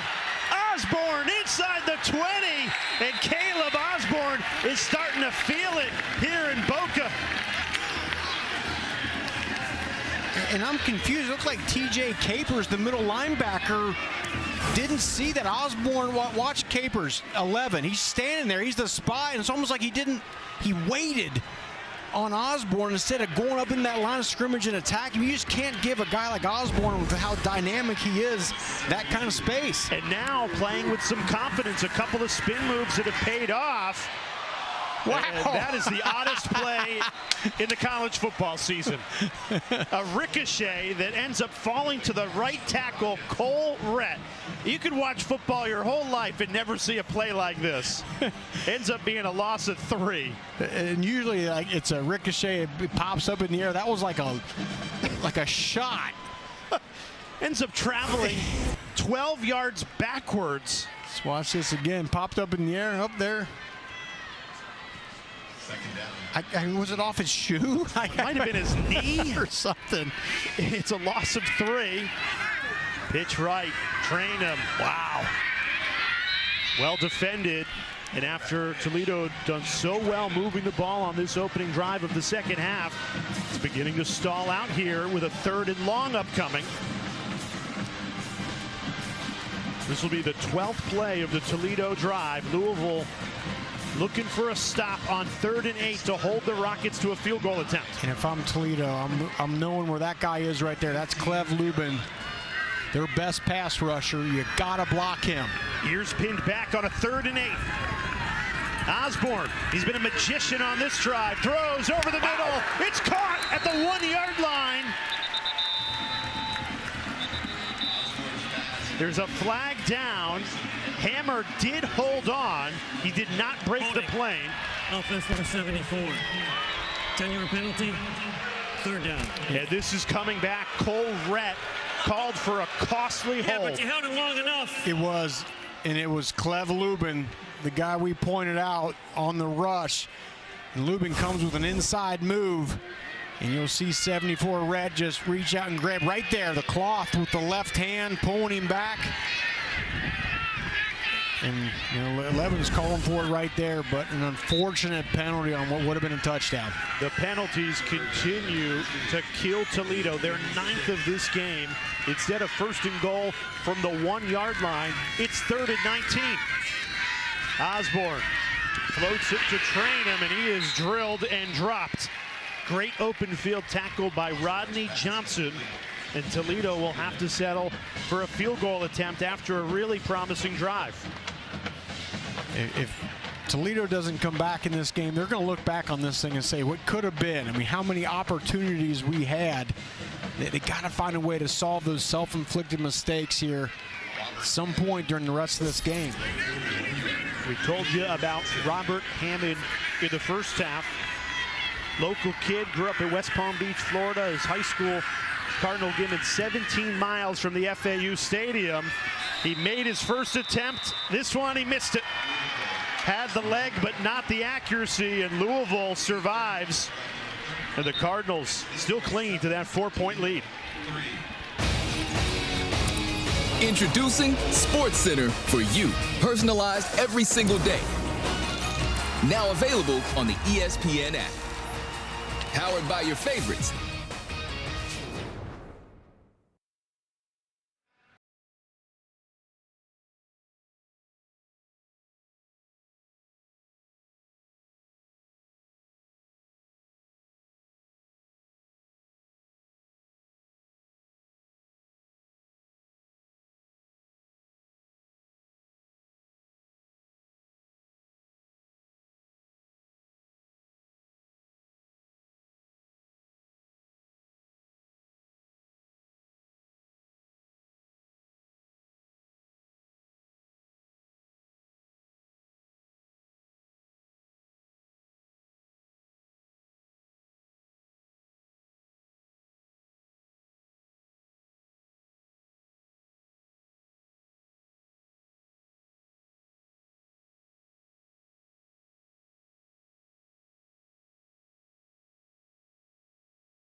Now Louisville still in front 7-3. That opening drive touchdown has been the high water mark so far in Boca.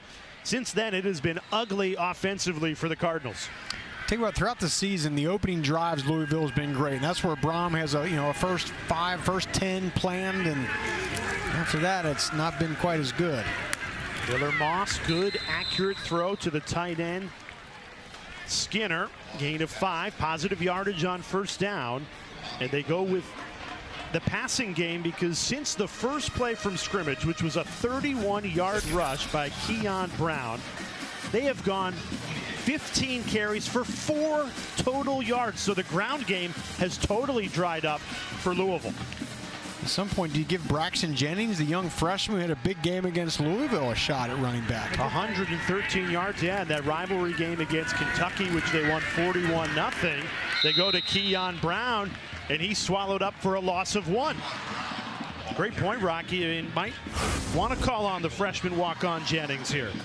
Eshawn Carter just playing down the line of scrimmage, fighting off a block, making a tackle. That's a heck of a play. And a little bit surprised how much success Toledo's had on their front line against this Louisville offensive line that's pretty experienced. A lot of fifth-year seniors, guys across the board. They're getting handled up front right now. Louisville 0 for 6 on 3rd down this afternoon. Can they convert here? Moss hit as he released it. Right on the money. Colin Lacey, 1st down Louisville into Toledo territory on a gain of 28. And they got what they wanted here. Toledo decides to bring some pressure. Okay. Actually, they brought just 4 there, but they caught with no deep safety in the middle of the field. Perfectly called play there to take advantage, bring your wide receiver and Lacey over the middle. No guy sitting back there. Comes up with a desperately needed big play for Louisville. We just showed you the drive summary. Since that opening drive, that has been the most positive play for a Cardinals offense that desperately needed it. High snap, Moss still manages to get into the belly of Brown. He churned his legs for hard yards, a gain of 8. That could have been disastrous right there. Just feel like it's been that kind of game. You know, you have a great play, get the 1st down, best pass play of the game, and almost a fumbled snap, but Keon Brown, nice job corralling that thing and picked up 7. Play action, Moss, little out in front, but a great catch made and a 1st down Louisville. Antonio Meeks really extending for that ball. Great grab. That's a heck of a play there, a little RPO, and it was a great job in coverage by Andre Fuller, but he threw it exactly in the right spot, low and away from the defender. Another high snap, and Keon Brown, not much running room, only gained 3. And I think a lot, you're seeing the snaps now, the offsides. I think it's a little bit of product of these guys have been off for, what, 3-4 weeks, you know, just not in that normal rhythm, and I think you're seeing some of that play out here.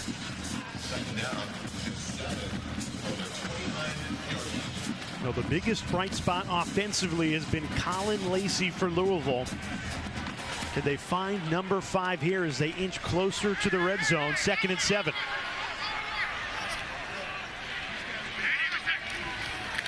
Handoff. Brown, big hole opens up. Keon Brown barreling forward. 1st down Louisville. Gain of 19 all the way to the 10-yard line.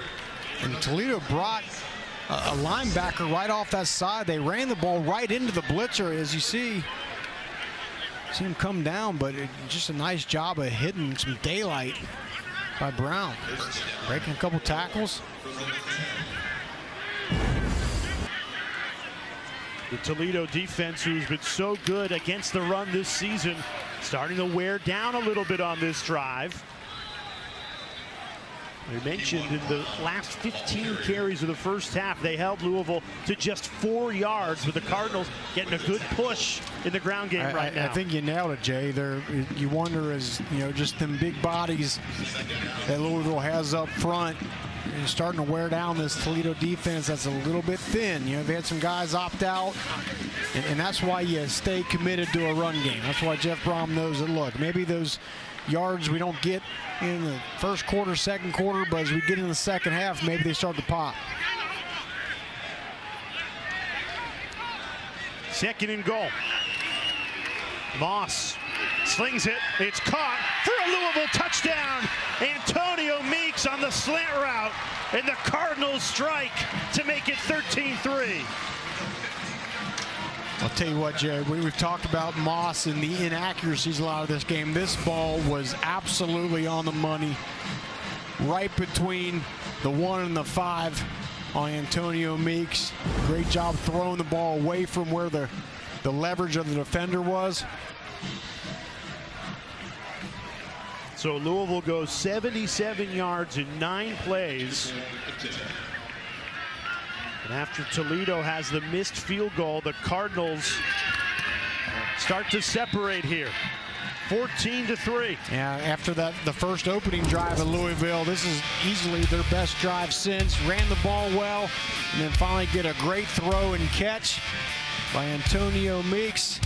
And Louisville up 14-3 here in Boca.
Oh, the college football playoff continues. New Year's Eve, Miami and Ohio State from the Goodyear Cotton Bowl Classic. Looking forward to those quarterfinals coming right around New Year's. Rocky Boyman, Jay Alter with you. Which matchup are you looking forward to the most? I think just this entire weekend, maybe the best weekend of college football. You get 4 quarterfinal games, some of the best matchups you'll see all season. 4 games, it's going to be incredible. Louisville a 14-3 lead here in the Boca Bowl. A lot of people here in South Florida fired up for the Miami Hurricanes, beating Texas A&M at Kyle Field and now facing the Buckeyes. Well, Louisville, they beat Miami in the regular season 2-0 against college football playoff teams. They're trying to finish strong here as we step aside. Cardinals up 14-3.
Oh, what an afternoon it has been in Boca. We have had it all as Capital One Bowl Mania rolls on with the Bush's Boca Raton Bowl. Louisville up 14-3, and you never know who you're going to find on the sidelines. And Ashley Stroline has found the always hilarious actor-comedian Keegan-Michael Key. Ashley. Thanks, Jay. Well, you got it right. I'm hanging out with Keegan-Michael Key, and you're here as an ambassador, representative for Bush's. Like, what role don't you have? Hype man, fan, maven. I mean, pick the word. I'm here. Spirit animal. Well, not really a spirit animal, because I'm here for Bush's Boca Raton Bowl of Beans. Bush's Beans, right? So we all know that Duke is their mascot, so he's actually their spirit animal. I digress. I wanted to do this because they asked me if I would come and be part of their brand activation, and I've never seen a brand activation like this actually ever. It's not just signage around here. The whole feeling, there's this kind of beautiful big bean energy, love that's happening here in the stadium today. And people with their bean hats, and there were guys over here in one of the sections going, "Give us beans, give us beans." It's been fantastic, yeah. It was everything I wanted it to be, yeah. Yeah, well, your day's not over. We're going to get to that in a minute. But before we talk about the finale for you here in postgame, your sketches in the world of football have lived on. Even this season, we saw Panthers running back Rico Dowdle maybe do his own reenactment and those types of things. But fans, players, and everyone still very much locked into those sketches. So what does it mean to have that kind of impact on this game? It's the greatest, one of the greatest surprises of my career. I'm really honored that this resonates with people the way that it does. Jordan and I had no idea this was what was going to happen. We just happen to be fans. I'm a huge football fan. I love the sport. I love the culture of the sport. We kind of made those sketches because we were fans. That was our way of expressing ourselves and our fandom, and we had no idea it was going to catch fire the way it has over the last 10 years. It's been really wonderful. It's an honor. Now you're here today being a part of college football, a bowl game here, and so let's talk about this trophy over here and tell me a little bit about what's going to go on post-game. So one of these teams will be victorious today, and when that happens, we're going to have a trophy celebration unlike you've ever seen before. The top here is going to come off. This entire, see there's the top here, this is like the top. I'll take this with the top right there, but there's nothing in there, it's empty right now. Give it a couple minutes, give it another quarter.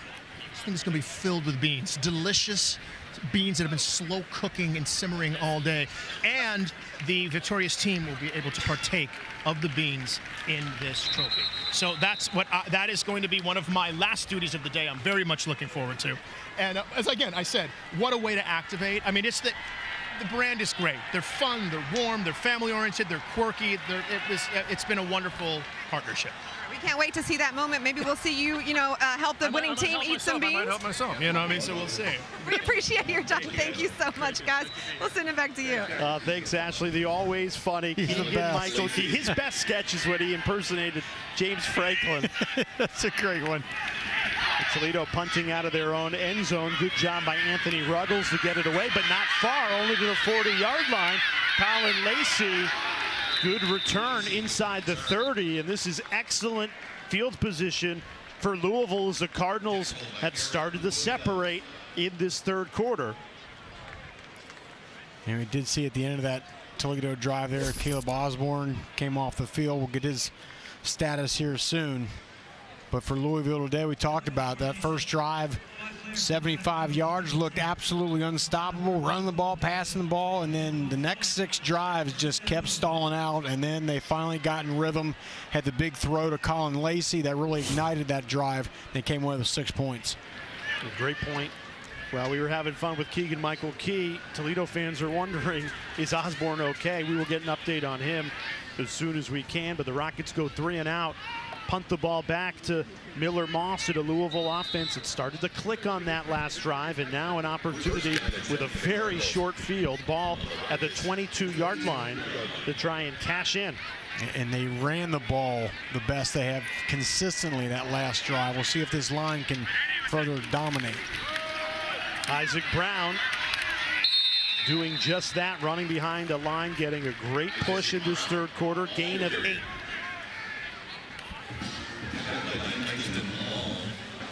And we talked about it last drive. That's why you hang in there with the run game. And a lot of folks, you're not running the ball well. Let's get away from it. Let's start throwing the ball 70 times a game. The run game takes a long time to develop, and it's a game of its physicality, it's stamina. And that's why Louisville and Jeff Brom continue to lean on it. It's coming up big for them now. Right back to Isaac Brown, the Miami native who probably had his best game in a Louisville uniform against the Hurricanes in that upset win when they knocked off number 2 Miami, 113 yards rushing that day.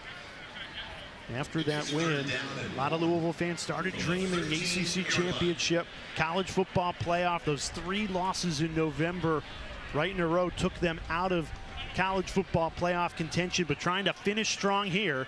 In control, 14-3, and a 3rd and 1 inside the 15-yard line.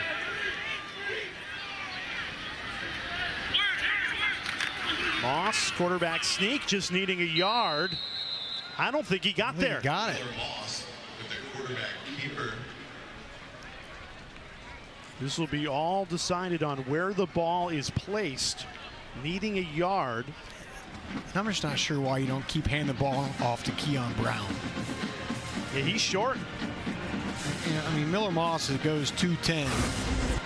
You know, and so does Keon Brown, but he's a powerful back, and just it looks like he got tripped up on the legs of the left guard, Lance Robinson.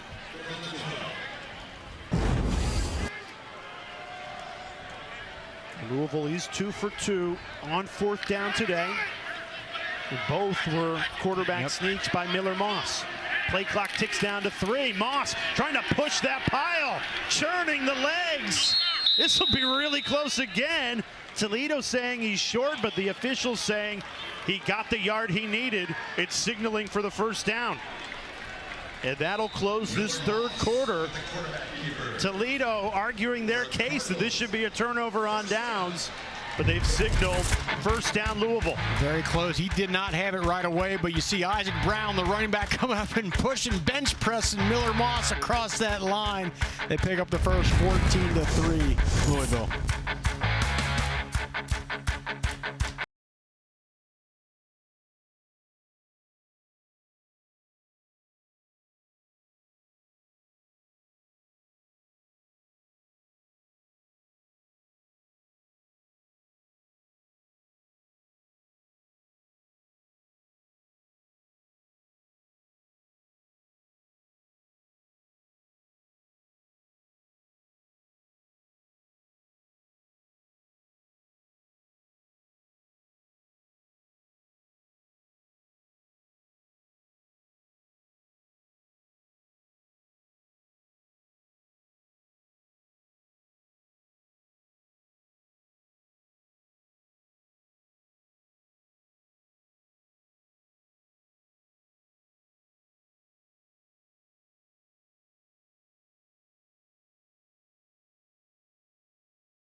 Start of the fourth quarter at the Bush's Boca Raton Bowl.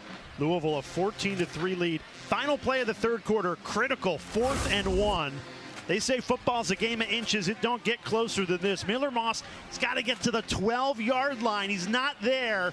And then Isaac Brown just pushes him enough to that 12. You said game of inches. It's a game of centimeters right there. It is just enough.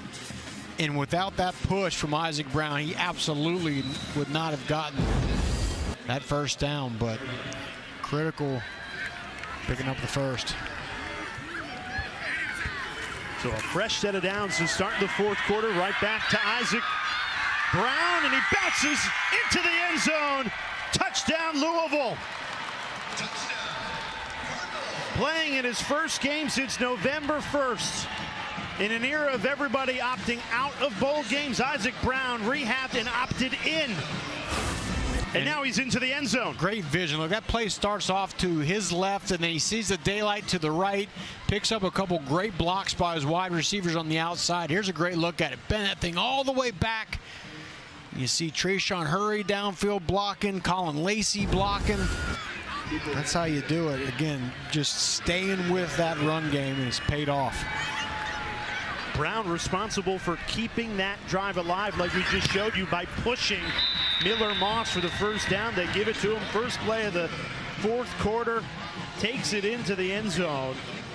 And Rocky, we were really impressed when we heard Isaac Brown was going to play, a guy who hasn't played since November 1st. In this dang age of college football in 2025, you hear opt out, opt out, opt out. And Isaac Brown said, no, I want to play. And he's been fantastic. Yeah, he has.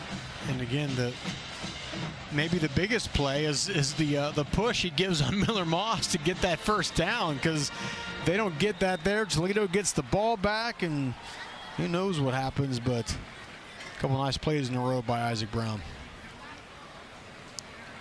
Well, this game was 7-3. Toledo puts together a really nice drive in the third quarter. Has to settle for a field goal attempt. Would have made it 7-6. They missed the field goal, and Louisville has not looked back since. Back-to-back touchdowns for the Cardinals, and now an 18-point advantage.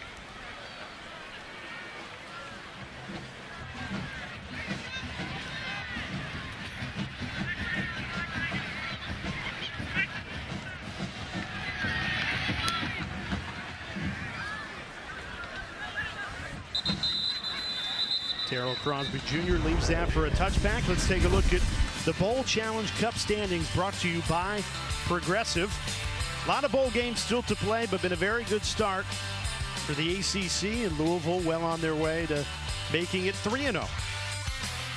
Yeah, they've really, toward the end of the third quarter, really kind of taking control of this game. And we mentioned last drive, Caleb Osborne went out. He spent the most of Louisville's drive on the exercise bike, just keeping his legs loose here. We'll see what his mobility looks like. That's been one of his best attributes today. Osborne throwing on first down, finds Junior Vander Ross, the top target for this Toledo team, who's been held in check so far today. This is what happened on the final play of the last drive. Osborne taking that big hit.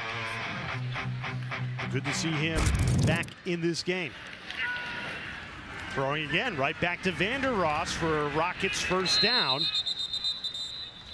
This feels like now or never time for Toledo, trailing by 18. This drive needs to finish with an end zone, and where the touchdown in the end zone has been eluding Toledo today. And if you're Louisville's defense, you gotta keep everything in front of you. You absolutely cannot give up a big play here, because Toledo has not shown the ability today to consistently drive the length of the field and put up points. And here we go again. The penalties, unbelievable, have crushed Toledo today in critical moments. Ball start. Offense number 5. 5-yard penalty. First down. Terrell Crosby. And Jay, football is hard enough, right? It's a hard enough game when you're not just shooting yourself in the foot, as Toledo has done multiple times this game. It's unfortunate. And I think a lot of that, as we've said, goes back to just, a new interim head coach, lots of coaches leaving. Jason Candle's no longer part of the team. It's tough to manage. That penalty, the 11th against Toledo, which is a Boca Bowl record and one you don't want. Vander Ross couldn't hang on there. Rodney Johnson in coverage for Louisville. And yet Tommy stepped up a little bit behind Vander Ross there.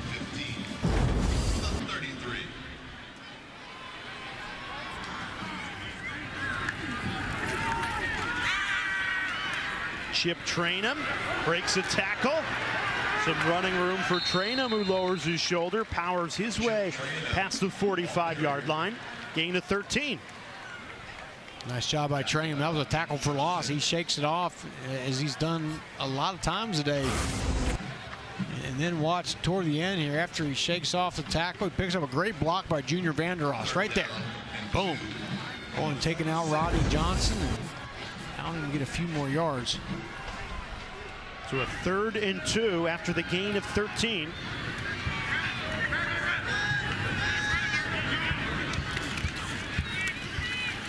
Flea flicker. How about some trickery in Boca? Osborne tucks and runs for the first down into Louisville territory. Smart play by the redshirt freshman quarterback. You said it, because again, an inexperienced younger quarterback would have the tendency, hey, we got a trick play called. I'm going to force this thing and make something happen even though it's not there. Good job. He's looking the way of Bryson Hammer. I think that's who he wanted. It wasn't there. Ducks the ball, picks up the first down. That's great stuff. Kenji Christian out of the backfield, and he finds a hole. Gain of 9. And that was the Toledo line pushing the Louisville defensive line around a little bit.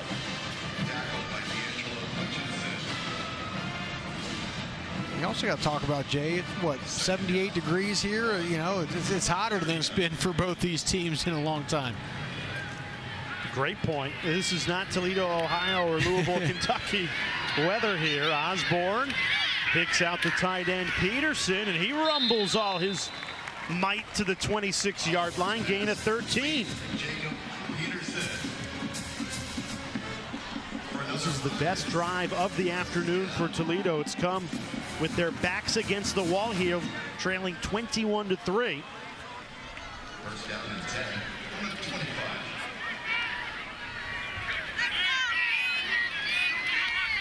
Pitch left, Christian upended immediately. Read beautifully by Rodney Johnson to make the tackle for loss. That's a great job. Jay, we call a lot of games together. What do I love? A corner that is not afraid to come up and tackle. I mean, he just shot out of a cannon, comes up, trips up the runner. On Toledo's best drives today, right around where they're entering the red zone is where they have been tripped up. And another drive in jeopardy of stalling out here. They've had to settle for 2 field goal attempts. One they made, one they missed, both from 40+. And now with 3rd and 11. Yeah, and I think, you know, right now your mindset is we got to pick up 5 or 6 here and give ourselves a chance to go for it. Because I think that's absolutely what you have to do in this situation, but you got to pick up 5 or 6 here, at least. And a field goal doesn't help you all that much. It's too late.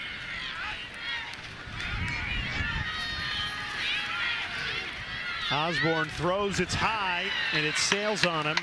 Javon Brown tried to go up and get it, but could not hang on, and now it's 4th and 11.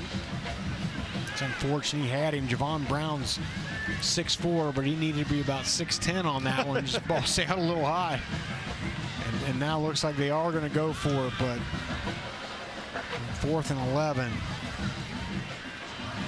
First down marker at the 15-yard line to keep this drive alive and really keep Toledo alive in this game, trailing by 18. Osborne throws. Wow. It's caught. Peterson trying to muscle his way, breaks the plane, touchdown, Toledo!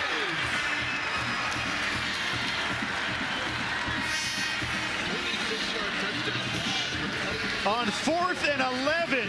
Osborne, the best throw of the afternoon to the big tight end Peterson. And you can see why Toledo fans are so fired up about Caleb Osborne. This is an absolute shot right down the seam. And then the drive through, Kenji Christensen come from all the way in the backfield to give a little push to Peterson and force him into the end zone. But what a great throw by Osborne. On 4th down, no less. And if that falls incomplete, really the game's over. And now you're right back in it, going for 2 here. Try to make it a 10-point game. Why not? You just completed a 4th and 11 throw for a touchdown. There's Vander Ross right there. Osborne looking that way. Throws, it got deflected. Now a flag comes in.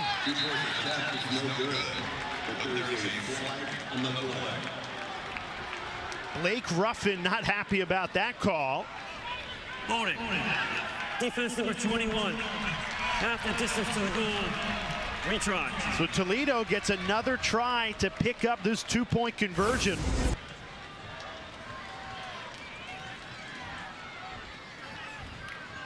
And I don't know. That's a little ticky-tacky there. Did have his left arm around his jersey a little bit. Didn't see him force and pull him around, though.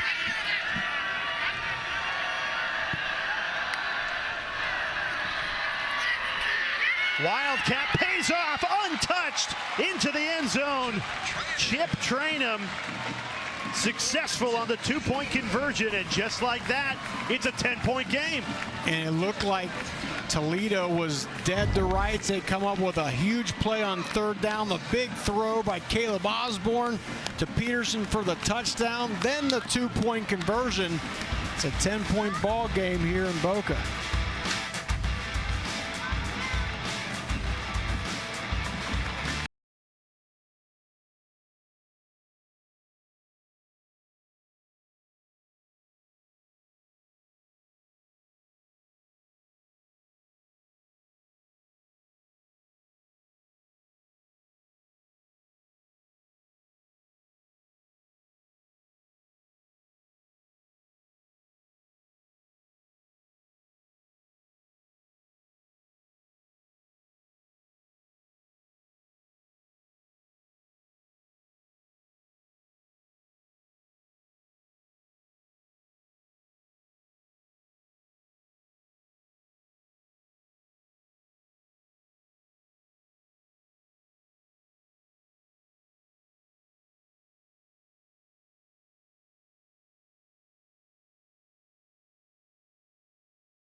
Louisville up 21-11 after the Toledo touchdown. And we remind you, Capital One Bowl Mania rolls on.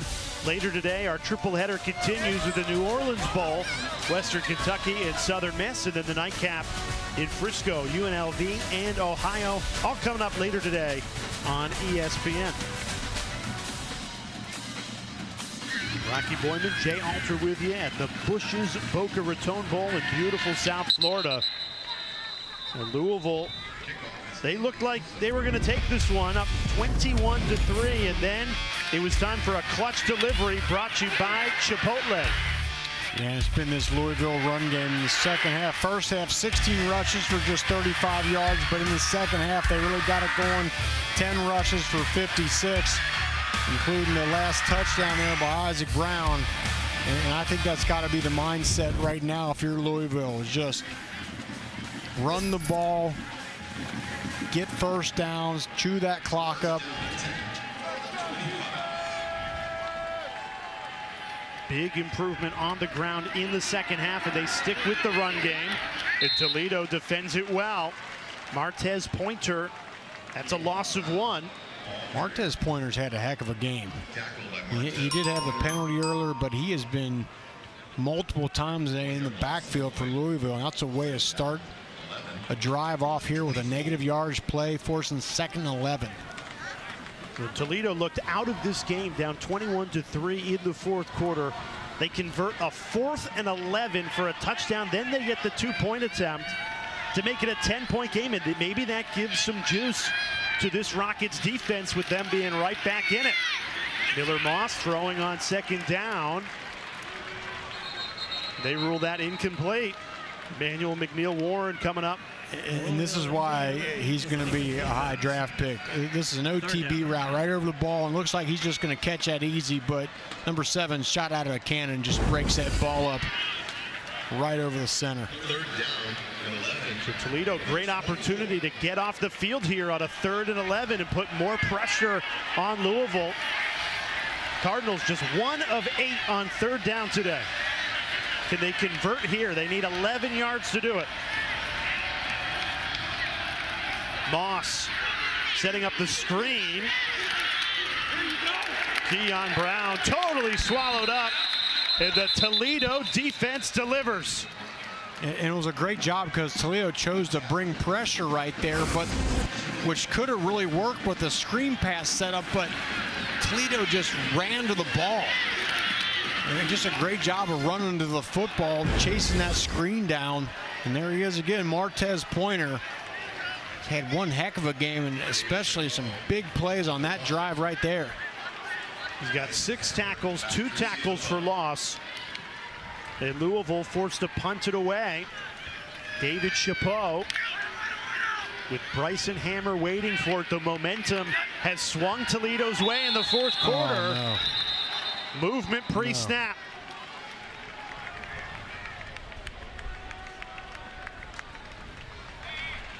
False start. Offense number 29. Flag here penalty. 4th down. If this penalty goes against Louisville, they've been against Toledo in critical moments throughout the game. I thought for sure that was against Toledo. Force them back. But how this momentum has shifted, it looked like Louisville was getting ready to close this game out, and Toledo back in this thing. Bryson Hammer moves over, fields it on the run, cuts back at the 50, and this will be good starting field position for the Toledo offense. Rockets trailing by 10, but they've got momentum in good field position, trying to mount a Herculean comeback in Boca.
The Bush's Boca Raton Bowl is brought to you by Bush's, that beautiful bean company, and Terry's Chocolate. Time to have a blast. Just under 9 minutes left in regulation here in the fourth quarter. We've got a good one. Louisville, a 21-11 lead. But here come the Rockets of Toledo. They've got all the momentum right now. Once trailed 21-3. Their defense has done their job, and now trying to steal this game, trailing by 10 with the ball at the 50-yard line. Great starting field position, and they come out in the Wildcat with Chip Trainum, their running back, lined up to receive the direct snap. Their quarterback, Caleb Osborne, lined up bottom of the screen. Trainum trying to run out of trouble, just powers forward for a gain of 2.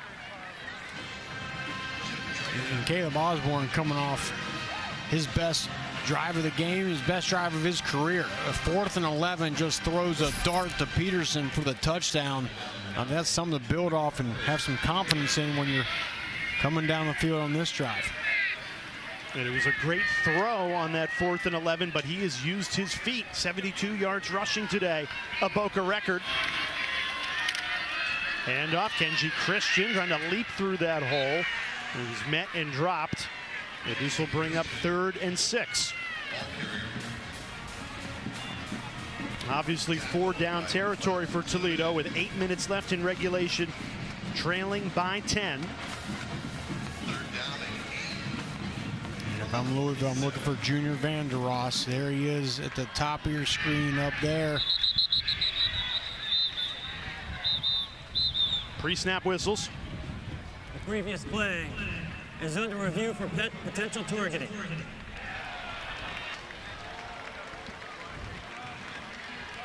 So this is a booth-initiated review. They buzzed down and said, we want to take a look at this for targeting.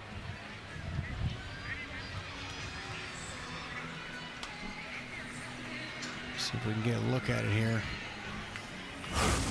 Kind of looked like just a run-of-the-mill tackle on Kenji Christian, but there's something the booth wanted another look at. Did he use the crown of his helmet? Looks like he's going into Christian's shoulder, though. Yeah, that's what I thought too. Let's bring in Jerry McGinn here. Jerry, what are you seeing on this? So this is actually a good stop. You don't have to have targeting with the helmet to helmet. You could have targeting crown, where right? With the crown, where the defender does not see what he's hitting. And this is why replay is stopping this.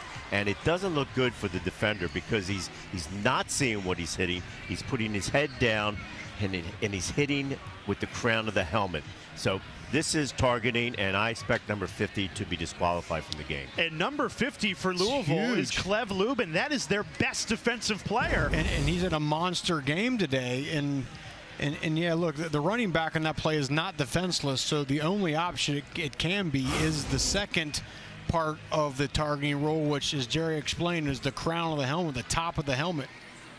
And what a great explanation by our rules analyst, Jerry McGinn, because I think a common misconception is it has to be helmet-to-helmet contact, and it does not. As long as the defender is using that crown of the helmet, no matter where he hits him.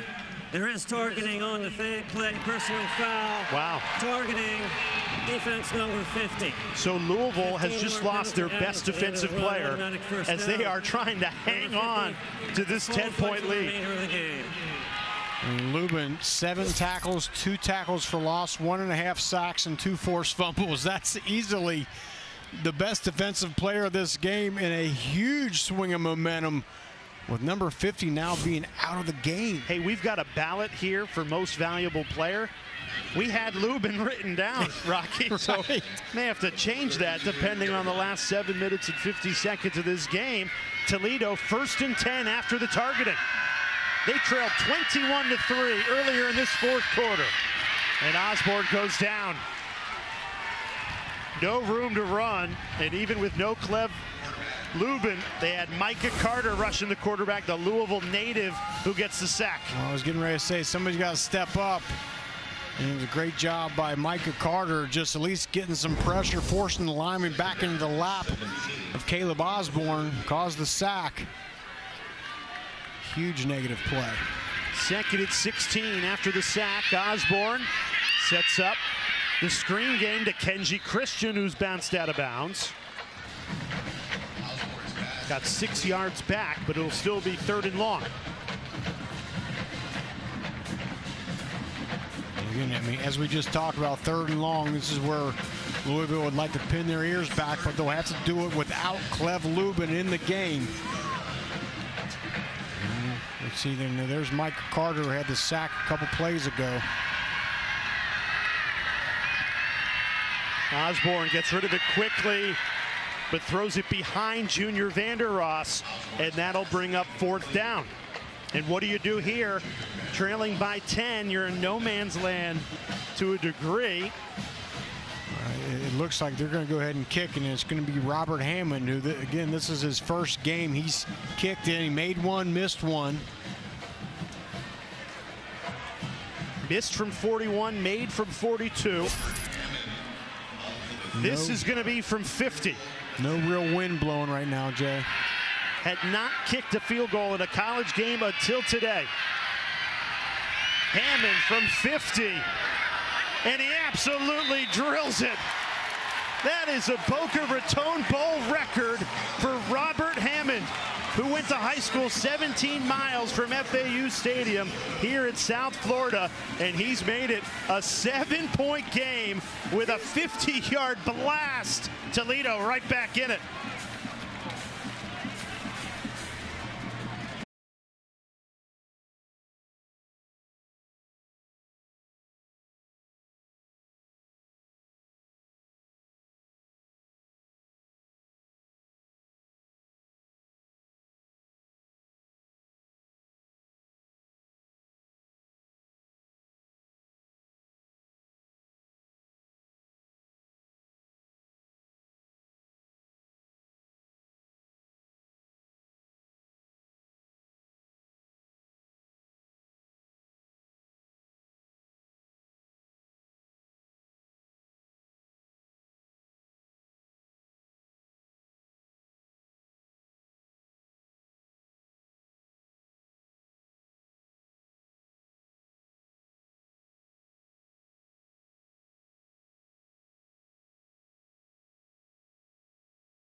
.6:35 remaining in the 4th quarter, and with 11 minutes left in the 4th quarter, this game was 21-3. 11 unanswered, including a Boca Raton Bowl record 50-yard field goal from Robert Hammond.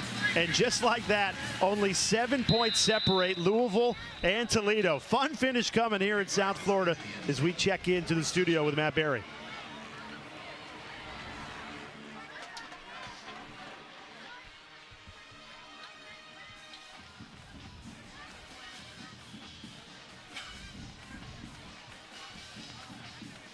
3. Fantastic. Yeah, the Frisco Bowl still coming later tonight as our triple header continues. Capital One Bowl Mania.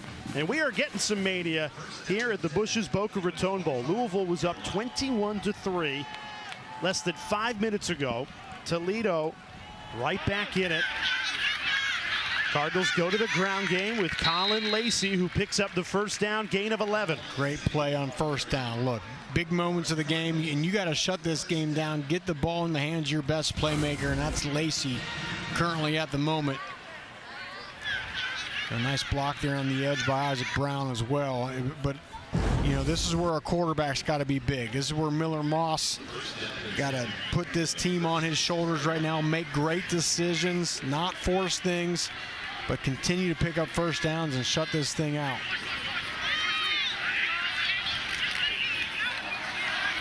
Right up the middle. Here's Isaac Brown. Isaac Brown has had some big runs in this second half. Another Louisville first down. They are moving the sticks here with some urgency. Yeah, we've talked about it, how much the run game has excelled here in the second half. I mean, just a nice, wide open hole for Brown to get through, and once he's in the second level, he can do the rest. We were not expecting to see Isaac Brown today. He has not played since November 1st. Opted into this game, the Miami native playing not far from home, trying to put this game on ice with a little more than 5 minutes remaining. Right back to Brown. Why not? Running hard, steps on the gas. Isaac Brown is gone. Touchdown, Louisville.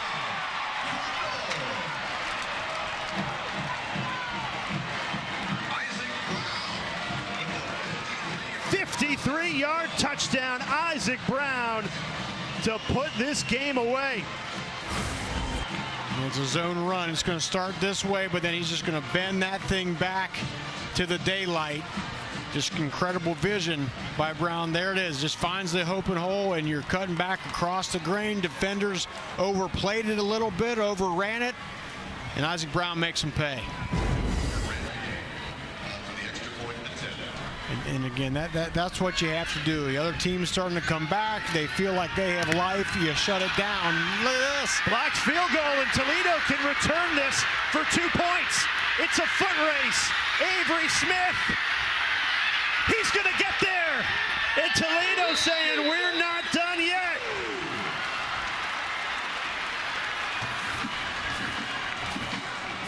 Special teams has showed up in a big way for Toledo. Their second blocked kick of the day. It turns into 2 points.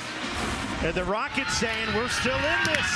What a fantastic ball game. And I mean, Avery Smith comes completely, utterly unblocked off the left side of the line for an easy kick, block kick right there.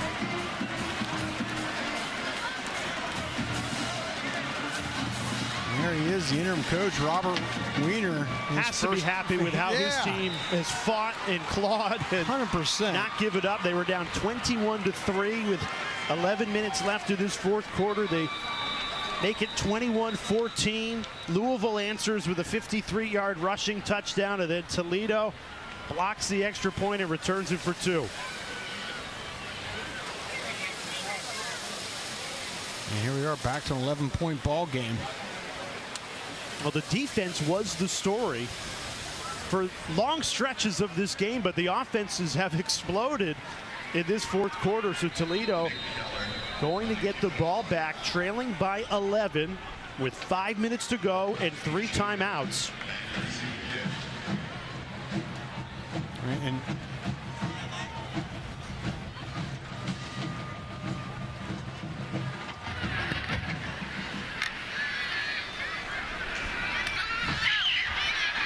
Crosby's going to run it out of his own end zone.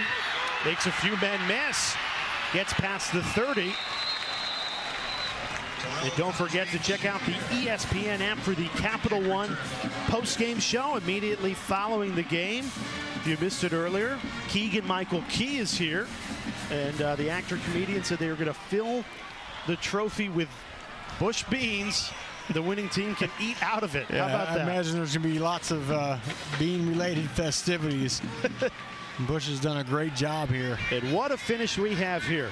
After a slow-scoring start to this game, the offenses have come alive. 11-point game with 4:53 to play. Osborne throwing on first down. It's caught. Junior Vander Ross still on his feet, not going out of bounds, into Louisville territory. Vander Ross, who's described as a top 10 play waiting to happen, gains 19, some pushing and shoving. The Toledo still believing they're right in this thing. They absolutely are, and this is a time to remind everybody that on the last series, Clev Lubin, Louisville's best pass rusher and overall best defensive player, goes out of the game with a targeting penalty. So he won't be in the rest of this game to impact it. Let's see what Toledo can do. Osborne, 4 minutes left. Right on the money to Peterson. Ball comes out. Peterson caught that ball, made a football move, and they say he was down. The officials on the field have ruled that Jacob Peterson's knee was down before that ball popped out. And Peterson just goes right up the seam. Yeah. Except the receiver was down prior to the ball coming out. Yeah, clearly that ball gets popped out when his arm hits the turf. But, I mean, to start this drive, 2 big plays by Toledo. It's a 30-second timeout. Louisville takes a timeout, just trying to settle this defense down. A defense that has been terrific, not just today, but all season long, been such a consistent unit. But Toledo in this fourth quarter, the offense getting everything they want. Yet Toledo had only scored 3 points through the first 3 quarters. They have scored 13 in this fourth quarter. And they are driving again to cut into this 11-point Louisville lead with 3:34 to play. And you mentioned how strong Louisville's defense has been all year, Jay. Reminder, this is a Louisville defense that held Miami, the Hurricanes, to 63 rush yards and had 4 takeaways. I mean, just a dominant performance. And here we go. Toledo has them on their heels.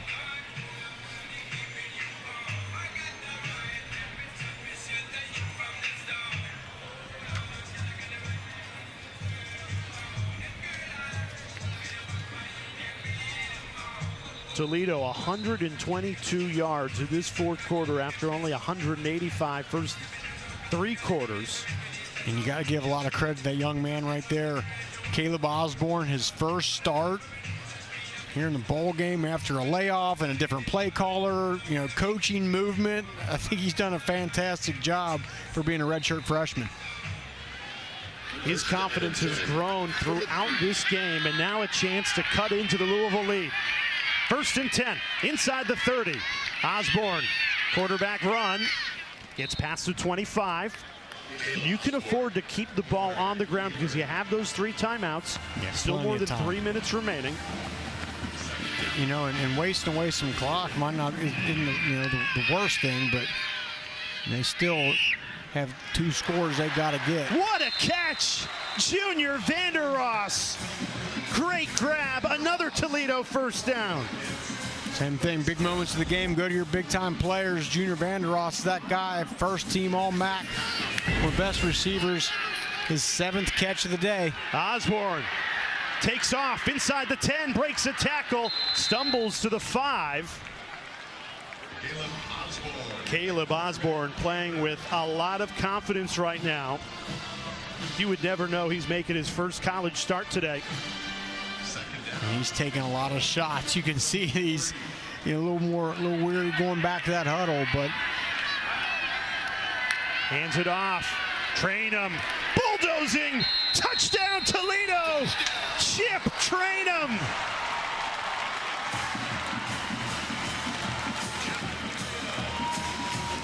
Toledo refusing to go away. What a fourth quarter performance. And what a heck of a drive. You get the pass to Junior Vandeross. You get the long seam route, couple quarterback runs, and then Chip Trainum, who has been a difference maker for this Toledo offense. And Toledo going to go for 2 again. To make it a 3-point game. Vandeross in motion. Osborne looking that way. Hit as he threw it, and it falls incomplete. And Louisville remains up by 5 with 2:24 remaining. What a fourth quarter this has been. We only had 14 points of offense through 3 quarters for Louisville. And since the offense has exploded in this fourth quarter, Toledo 19, Louisville 13. And that's the play right there that Toledo is just absolutely done for, but a 4th and 11 touchdown pass. But then here Louisville comes back and looks like they're going to just put the exclamation point on it. And Toledo driving the ball back down, had a blocked extra point for a 2-point conversion. 32 total points in this fourth quarter. 19 of them belong to Toledo. The Rockets trailed this game 21-3 with 11 minutes left of the fourth quarter. Well, less than 9 minutes later, it's 27-22. And Toledo, with all 3 timeouts, kicking this ball away with confidence that they can steal this thing in South Florida. And that blocked extra point is massive right now. I mean, it should be 28-20 right now. And instead, it's a 5-point ball game. Yeah, that 3-point swing is critical. Great point, Rocky. And what a fun finish we have here at the Bush's Boca Raton Bowl. Been beautiful weather all afternoon. 2 teams competing hard. And look, a lot of narrative out there about opting out and people not wanting to play bowl games. These 2 teams, they showed up wanting to play. You have seen that on full display between Toledo and Louisville, and it has been a fun football game with a terrific finish coming. You know, very well said, Jay. A lot of emotion out there you're seeing from the players. You know, guys that are beat up, they're tired, right? But they're giving everything they got for this last 2 minutes and 24 seconds. Well, Miller Moss in what is his final game in college, trying to hang on to this 5-point lead. They keep it on the ground. Still running. Ball's out, and it goes out of bounds. Big run by Keon Brown, and he gained 21. He did fumble that football, and it goes out of bounds. So we'll stay Cardinals ball. Louisville certainly controlling the line of scrimmage will be placed at the in this 3rd and 4th quarter. Result of the play is a first down. Timeout for injured. And that was a live ball. If Toledo somehow got that football before it went out of bounds, it would have been Toledo ball. Avery Smith is down. He was who forced the fumble and also had that 2-point return off the blocked extra point. You don't want to guess, but that is indication of a cramp. We talked earlier about the warm temperatures here, about 78 degrees to start the game. Toledo hasn't played in 78-degree weather since about September. So, you know, with how these teams have gone back and forth, and a little cramping setting in. And that's Andre Fuller, the other corner, who's down after Avery Smith. The other corner pried the fumble out.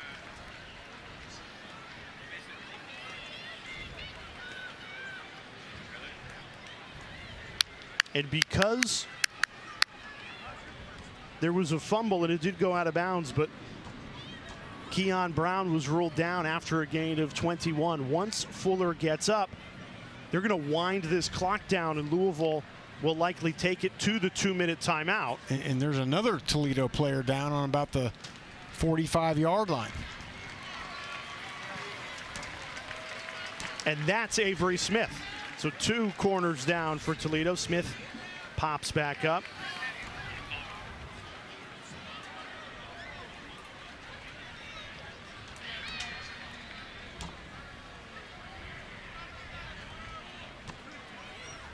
Now we're expecting the clock to wind here.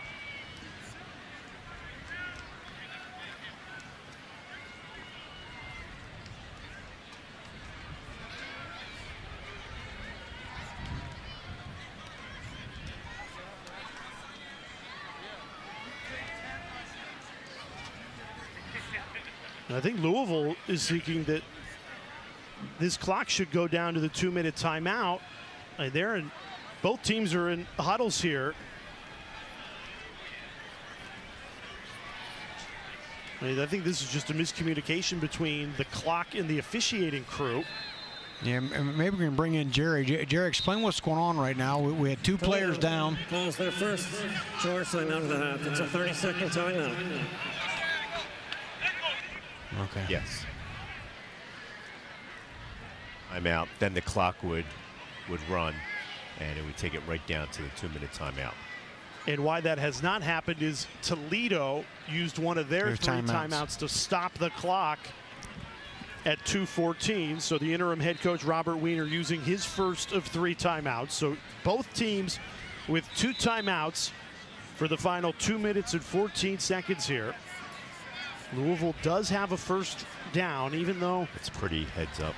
Keon Brown fumbled that football. It was a gain of 21. So first down, Louisville leading by 5.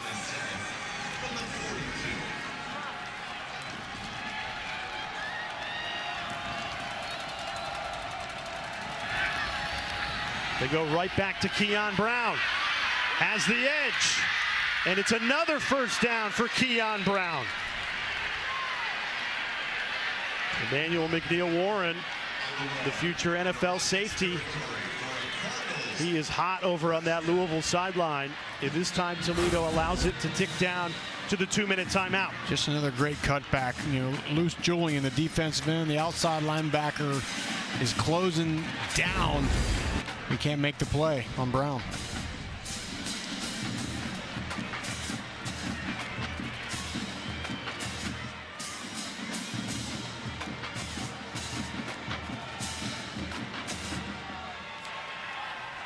Prior to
So a clock miscommunication. Toledo did decide to use their second timeout to stop the clock ahead of the 2-minute timeout with 2:02 left on it. And it's the same result for Louisville. They keep going to the ground and they keep picking up first downs. Keon Brown again, the 3rd straight carry that he has taken for a Cardinals first down. this is the 2-minute timeout. Please reset the game clock to 1:58. And on the 3rd attempt, we do finally get the 2-minute timeout. It's just been massive chunk yardage run plays here on this drive. Some great running by Keon Brown, Isaac Brown and company. And now we do have to step aside again for the 2-minute timeout. Louisville up 5.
Thanks, Matt. It's been a fun finish here in South Florida. Rocky Boyman, Jay Alter with you. Louisville led by as much as 21-3 in this fourth quarter. Toledo's come storming back. The Cardinals just trying to hang on.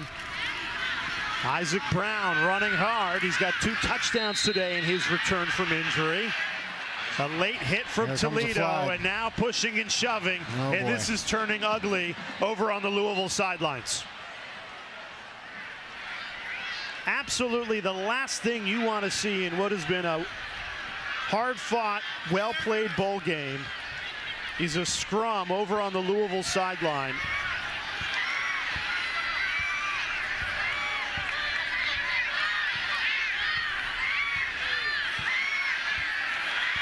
The officials trying to get in there and doing the best they can to separate these 2 teams. Louisville clearly taking issue with the late hit.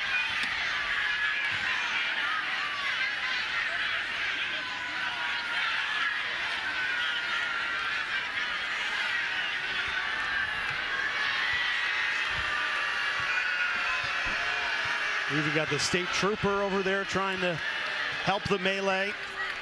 I mean, for Louisville here, you're a few yards away from just icing this game away. You got to control your emotions, get back on the sideline, no more punches thrown, and concentrate on getting this first down.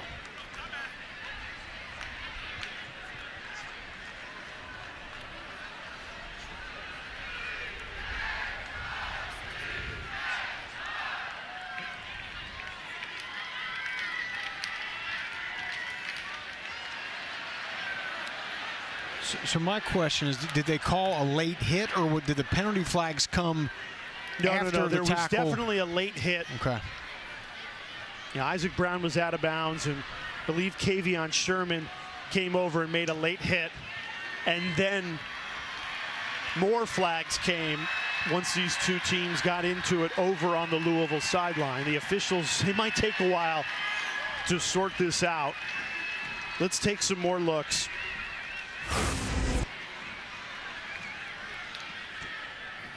And Isaac Brown clearly out of bounds, and Sherman clearly drives him. That was unnecessary. That was frustration being taken out, and then you're doing it right into the Louisville bench. Clearly they took issue. I'm with you, Rocky, though. If you're Louisville, you're up 5 in this game. Sherman does his thing. He's going to get called for it, but you don't need to retaliate. There are multiple fouls by both teams. Unsportsmanlike conduct, offense numbers 22, 60, and 74. Unsportsmanlike conduct, defense number 20. Those fouls will offset. The down counts. It's first down. That is the first unsportsmanlike play foul for each of those players. So they didn't call anything on Sherman. They did not call a late hit against Kavion Sherman. They only had what followed. And that was my question initially there. Well, Jeff Braun That's what he's upset about. He's saying, wait a minute. 38 hit our guy and drove him about 10 yards out of bounds. Yeah, let's bring in rules analyst Jerry McGinn. What are we missing, Jerry? We think that should have been a foul against Sherman before the melee broke out. It could have. It could have, but what they're looking at is that the defender was in the process of tackling the player, and he was still trying, and he couldn't stop. He couldn't immediately stop, and he just went to the ground. But it's not a fun situation for the officials. So they're Jerry, trying to break everything up. It's not the responsibility of the player right there to pull off after he's clearly 3-4 yards out of bounds. He can't keep driving him out of bounds like that, right? Well, it's tough for him to stop. I mean, I think you realize that, he just can't immediately stop. And quite honestly, yes, they could have had a flag on him, but they didn't go with it. Yeah, that was interesting. I understand the momentum, but it was, his legs were driving him 3-4 plus yards out of bounds. And he may have gotten away with a little extra. I agree, Jerry. Absolutely. Yeah, and thank you.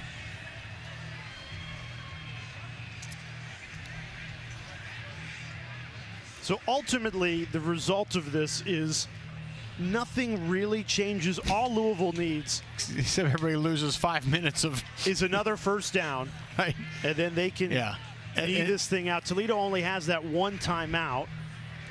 Yeah, and that's what I have to imagine Jeff Brom and all those coaches on the Louisville sideline are saying, look, let's recalm ourselves down, focus on getting this first down here. We need about 4 or 5 yards, and this game's ours.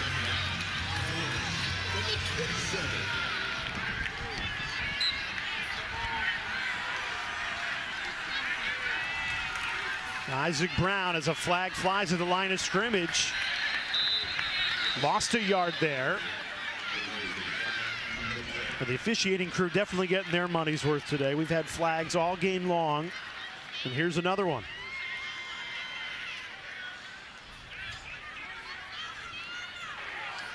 Offside. Defense. 5-yard penalty. Second down.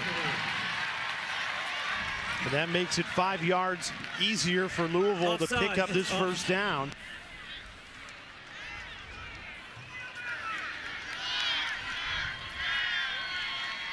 And it is a first down. Now Toledo still has the one timeout that they did not use. With 1:50 remaining. Here we go. They should wind this clock. And Louisville. Well, they won't be able to knee it out because Toledo still has that one timeout. I assumed if they got the first down, it would be because they ran a play and Toledo would have to take but because that of the final penalty, timeout because of the penalty. Changes things, yes. The play clock down to 5. Looks like Louisville's just going to run this down and take one of their timeouts. Louisville takes their second charge timeout of the half. This is a 30-second timeout. Week 17 Monday Night Football matchup. Matthew Stafford and the Rams. They've already clinched a playoff berth, and now they're hoping to get the #1 seed. They're in Atlanta to take on the Falcons. 8 Eastern time is kickoff on Monday night over on ESPN, and then the Monday Night Football playbook over on ESPN2.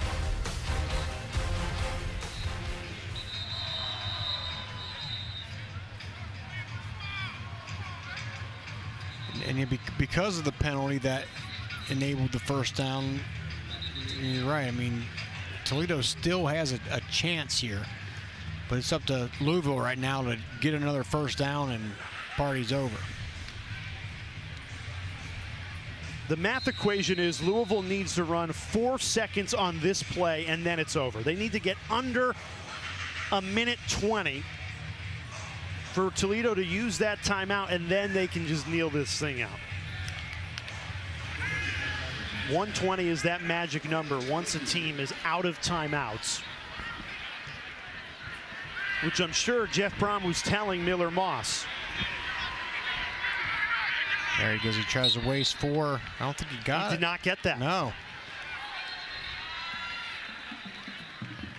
So Toledo's going to use their final timeout with probably 1:21. Now you can still try and burn seconds off the clock on the next 2 kneel downs. Toledo takes their third final charge timeout of the half. It's a 30-second timeout.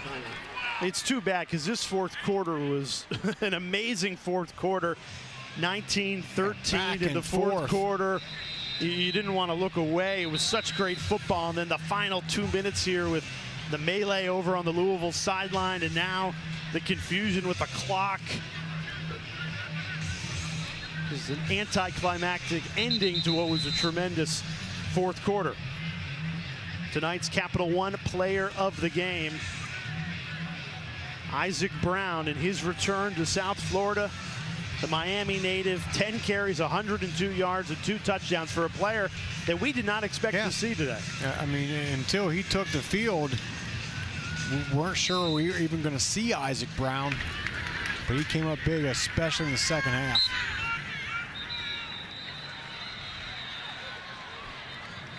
Now another flag. Illegal substitution.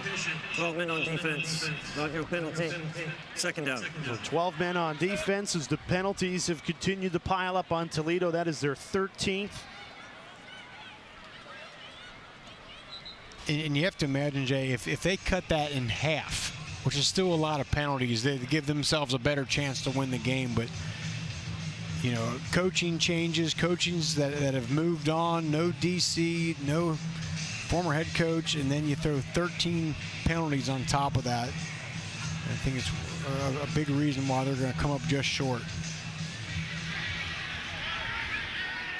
A fumble. Miller Moss was going for the kneel down, and he lost the football. There are flags out. Toledo signaling that they have the football. An already chaotic ending to this bowl game may have gone nuts here.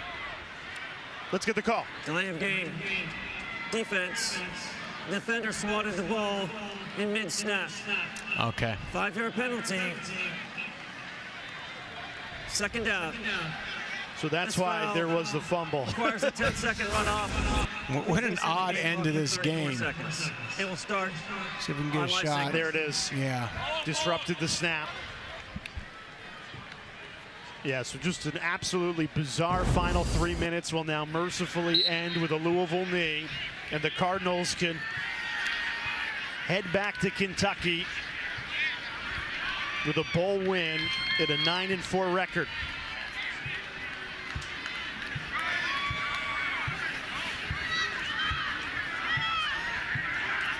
Well, we had it all at the Bush's Boca Raton Bowl. Louisville wins it 27-22 after a frantic fourth quarter. A reminder, don't forget to check out the ESPN app for our Capital One post-game show. Bowl Mania continues. Capital One Bowl Mania with the New Orleans Bowl, Western Kentucky and Southern Miss. For Rocky Boyman, Ashley Stroline, Jay Alter. We're done from Boca Raton. Louisville wins it 27-22. Let's get you to Courtney Lyle, Rini Ngolia, and Ian Fitzsimmons with the New Orleans Bowl.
Really started wearing down Toledo's front, and it was Isaac Brown that took advantage.